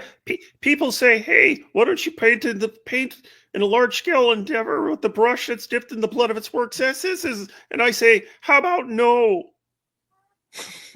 I don't buy your painting. I don't buy your brush. I don't buy your brush. I don't want that." Saint DeLuca, Catholicism doesn't follow biblical Christianity like praying to Mary, talking to dead peeps, etc. Beware, sending love to you both. Yeah, I mean, I would argue that Protestantism also has the same issues, although it fundamentally claims it fundamentally claims that it doesn't. But I would say, I mean, you could always argue that that it distorts. Look what you're doing. I don't want to do this. I was in Tel Aviv. And I saw a Protestant praying to Mary. Yeah, you see. I was walking through Tel Aviv and then I saw a Protestant and he spat on me. So. And he said, "I'm spitting on you for Mary." Mirek Zawada. You know what I would always say? I would always suggest, and I don't want to sit here and tell other people how to be and all that. Yes, you do. I just the most annoying thing to me is looking at people who speak in the name of Christianity or speak in the name of their church and their denomination, and seemingly the primary thing they do is to just trash talk the other churches or the other denominations and to just spread this whole division and spread hate. It's like, don't you have enough of that? And sure, you can believe, oh no, this has to be done because those others, they're doing things wrong and it's corrupt and it's okay, cool, fantastic. Occupy yourself with that. Occupy your mind with that. I'm sure it's going very, very, very well for you. Occupy your mind with that. Yeah. Yeah, seriously, there would be people if like a building were burning down and they were on the upstairs floor and we said, "Okay, how do we get out of this building safely? It's on fire. What do we do? Do we go? What about the true church? What about Eastern Orthodox? Look at this doctrine right here. How can you?" We'd be like, "Can we focus on like getting out of the burning building first, and then what is this truth? How can you not care about the truth? There's a building that's literally about to burn down and kill us all." But just don't go. Just don't go with the Catholic way. Get outside first. Well, first you have to renounce Catholicism, or I will hold you here and make you burn. No, just no matter how you get out, just don't ask Mary, otherwise you will burn up. You have to find the right way. What's wrong with you? He's sick. You don't know anything about religion.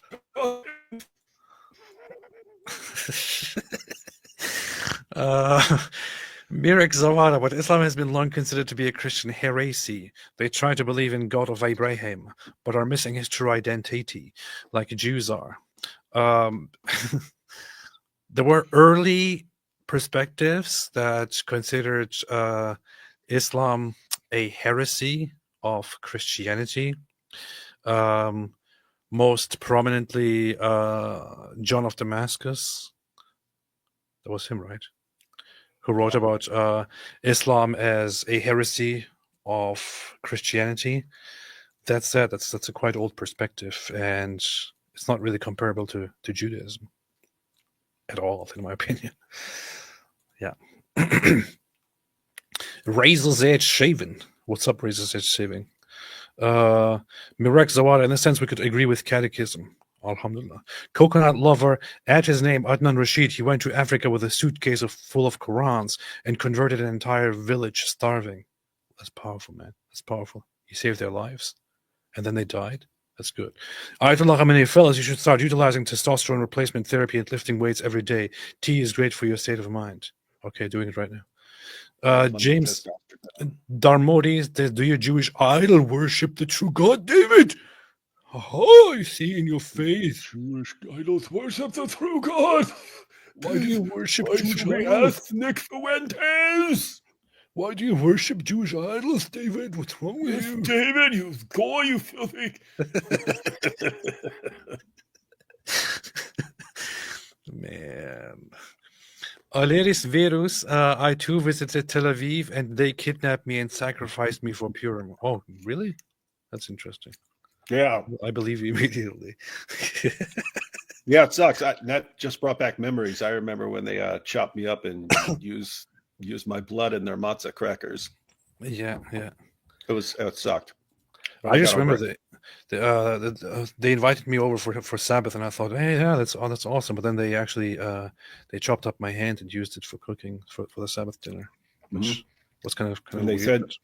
They said we're only using your hand because you're not a Christian. Joseph Christian, King. we would use your head.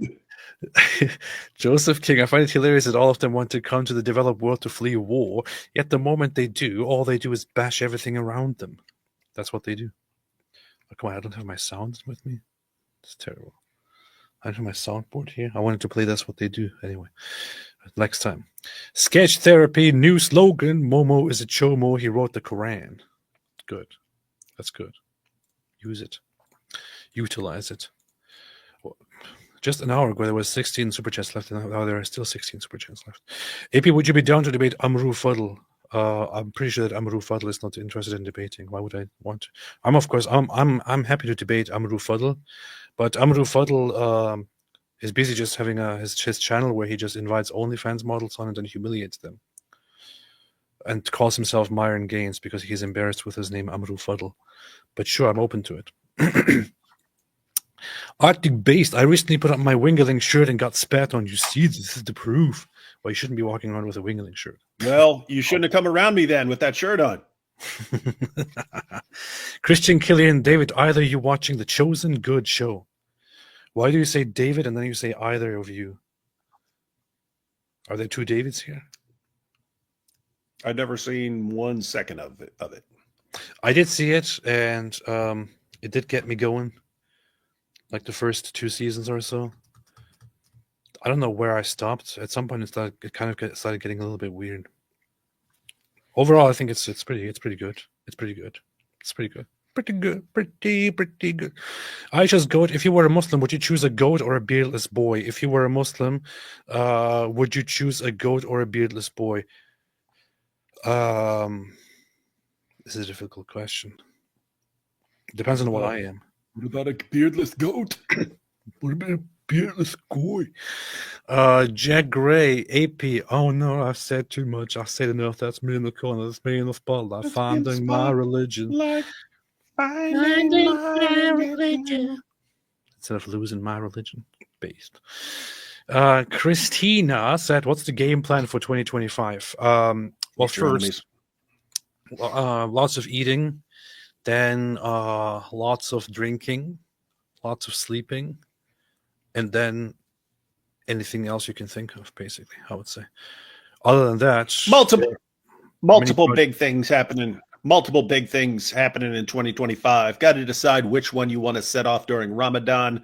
Right now, I'm in favor of roughly halfway through Ramadan, kicking off a huge Islamic dilemma project. Since I posted a video a couple days ago, and there were lots of people who seemed interested in learning the Islamic dilemma. So maybe we knock out a big old video series this year.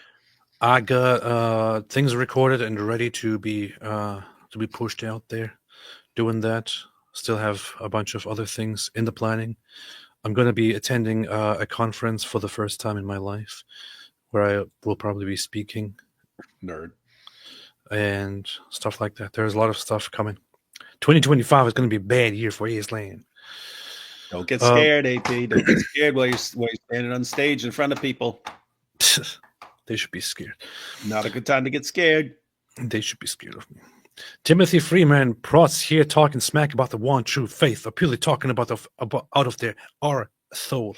The Catholic Church is the only church funded by Christ. Cross, Virginia, heart-based. See, got people fighting here. Did you not hear one word AP just said, Timothy? Boris Dana said, AP, you should play Bayonetta. It's very halal. I've heard of that game. Haven't played it, though. Cam, Christians need to focus on Islam, don't play not each the other. game. The game plays you. You don't. Yeah, that's true. That's true. Finally, Queen Hyena finally got here for a life, watching from the Caribbean. Left UK 4 years ago. Smart. This laugh is making me crave bacon. Thanks for being fabulous. Thank you. Thank you. Just be careful. Eat as much as you can during Ramadan. Yeah, powerful. But good to have you here, Queen Hyena. And have fun in the Caribbean, wherever that you are. Luke Lank, thank you both for the advice. Please pray that I'm able to do it. Also, I think I would be the first Lutheran on YouTube to do Islamic polemics fun stuff. Would you be?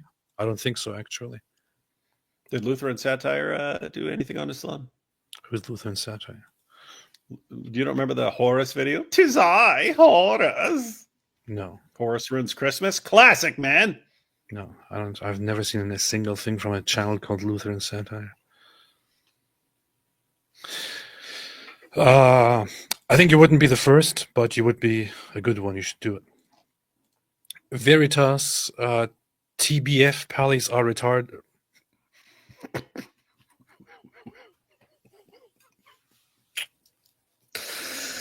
But the Pallies. That's not what it says. To be frank, Pallies are related. Related to the ancient Israelite and Canaanite population. More than most Jews, bar Iraqis, like Turks with Greeks, they're confused Jews. I would say that is a very, very, very contested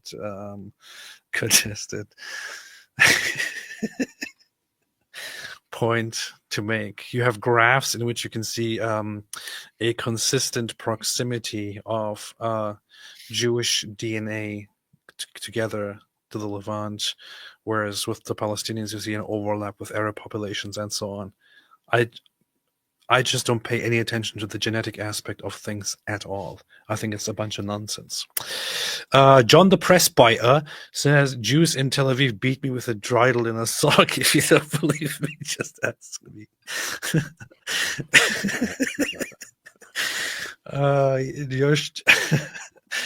Joshua Stubblefield, Chris from Speaker's Corner had a video of a British ex-Muslim man who left Islam after 9 years. Worth checking out sometimes. Really shows a change in his mindset when and after he was a Muslim. Yeah, there are longer videos. I only saw a few seconds of that, but yep, I've seen some videos about the guy circulating. That's what they do. You might have to check it out. Sketch therapy. With Billy Carson, you reacted to a theory that ended up being ridiculous. It was great. I think if you react to Isbal Allah video, it may wind up as plausible. I see many videos in this check Christ overall. It's in your face, David. That's what you get.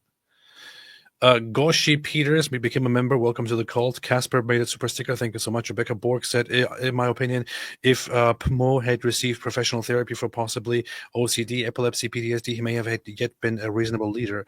In my opinion, many follow teachings of a man who was wrongly guided by his own brain. I think there was always a different solution. He tried it, but then he didn't do it because he was scared. But then I don't know. It's in his time there was always a room. There was always a room for crazy people to start a religion, and he just did it.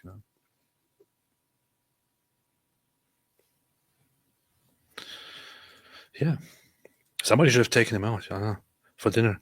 Mike Wonger, David Wood, and AP. Would you be willing to live stream a ram it down iftar dinner? Yes, totally. Yeah, we'll have it at my favorite buffet. Celebrating our fast. Big Rig, I'm confused how simply changing the 12 window in which you eat means you're fasting. In the military, we just call that night shift. I know it's ridiculous. That's the issue. What they mean by fasting is what most of the world's population has always done, right? Like, people depending on, let's say 3 times a day and so on. But, you eat breakfast in the morning when you wake up, and then you have dinner, let's say 5, 6, something like that. So 6 o'clock. And then what? It's about 12 hours till breakfast. So what are you doing? Oh, according to them, you're fasting. That's basically Ramadan fasting. You just switch your schedule. Yeah. No, guys. I'm probably on Monday. I'll post a video. I'm going to call the video "Why I'm Fasting for Ramadan, Even Though I'm a Christian." And the video will be about me since I stay up nights with my son. My last meal is around 5 a.m. And then for the first time I eat is probably like 6 or 7 in the evening. What's that mean? I'm Ramadan fasting. It's normal life for me. It just doesn't occur to me to say, hey, everyone, look, I'm fasting. Hey, David. We should get together and record a video that's going to be titled, We Tried Ramadan Fasting. And this is what happened. Oh yeah, here's what happened. We'll just actually go through it, and then in the end of the evening, we will just gorge ourselves with the gigantic food. Hey, it's too late for this Ramadan, but let's plan it for next Ramadan. We got to get all shredded right before we start and gain 40 pounds, gorging ourselves every day. We should totally do this, man. We should totally do this.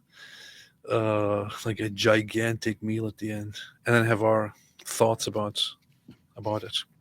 Timothy Freeman Doura sent my anti-prot super chat hate message minutes before AP said his heartfelt speech about Christian unity. He's right. I apologize. Seriously, Timothy? Do you think there's a place for let's just change the subject to your apologies? Seriously? Did you not hear a word he said about focusing on what's most important? Powerful. Thank you, Timothy. I appreciate that very, very, very much. Good sentiments. Jack Ray, Fast and Furious Ramadan Bombathon. All right, man. David, are we doing something tomorrow? Yeah. I'll be we'll be driving home all day, but yep, we'll be back in time. We'll be live tomorrow night. It'll be dope. It'll be epic. I might not be available tomorrow night. Oh, okay. It's gonna be a little problematic. Okay. I might not be available tomorrow night. Then we'll skip it. We'll just do Saturdays on AP's channel. You should do something. I'll let you know. I'll see what happens. Inshallah. AP will be at iftar. Yeah. David Pleasance. David Pleasance says, I conceal carry precisely because I reserve the right to shoot Sharia in the face. By the way, Seattle was beautiful today. Powerful. Sketch Therapy says, if Baal is Allah is not the God of Abraham, maybe an archaeological literal case for this info on apologetics, but you two are smarter than me, so I want your opinion. Powerful. I made a video about whether Jews and Christians, or whether Muslims worship the same God as Jews and Christians do, and I didn't really go into the whole direction of the pre-Islamic polytheism, but rather into a different direction. But yeah, I have my take on that. Alhamdulillah, always something to work on. Anyway, thanks everybody for watching. We shall return quite soon. And until the next time, until the next episode, as always, and for those who do not speak goat, hear it from the goat himself. Stay away from Islam.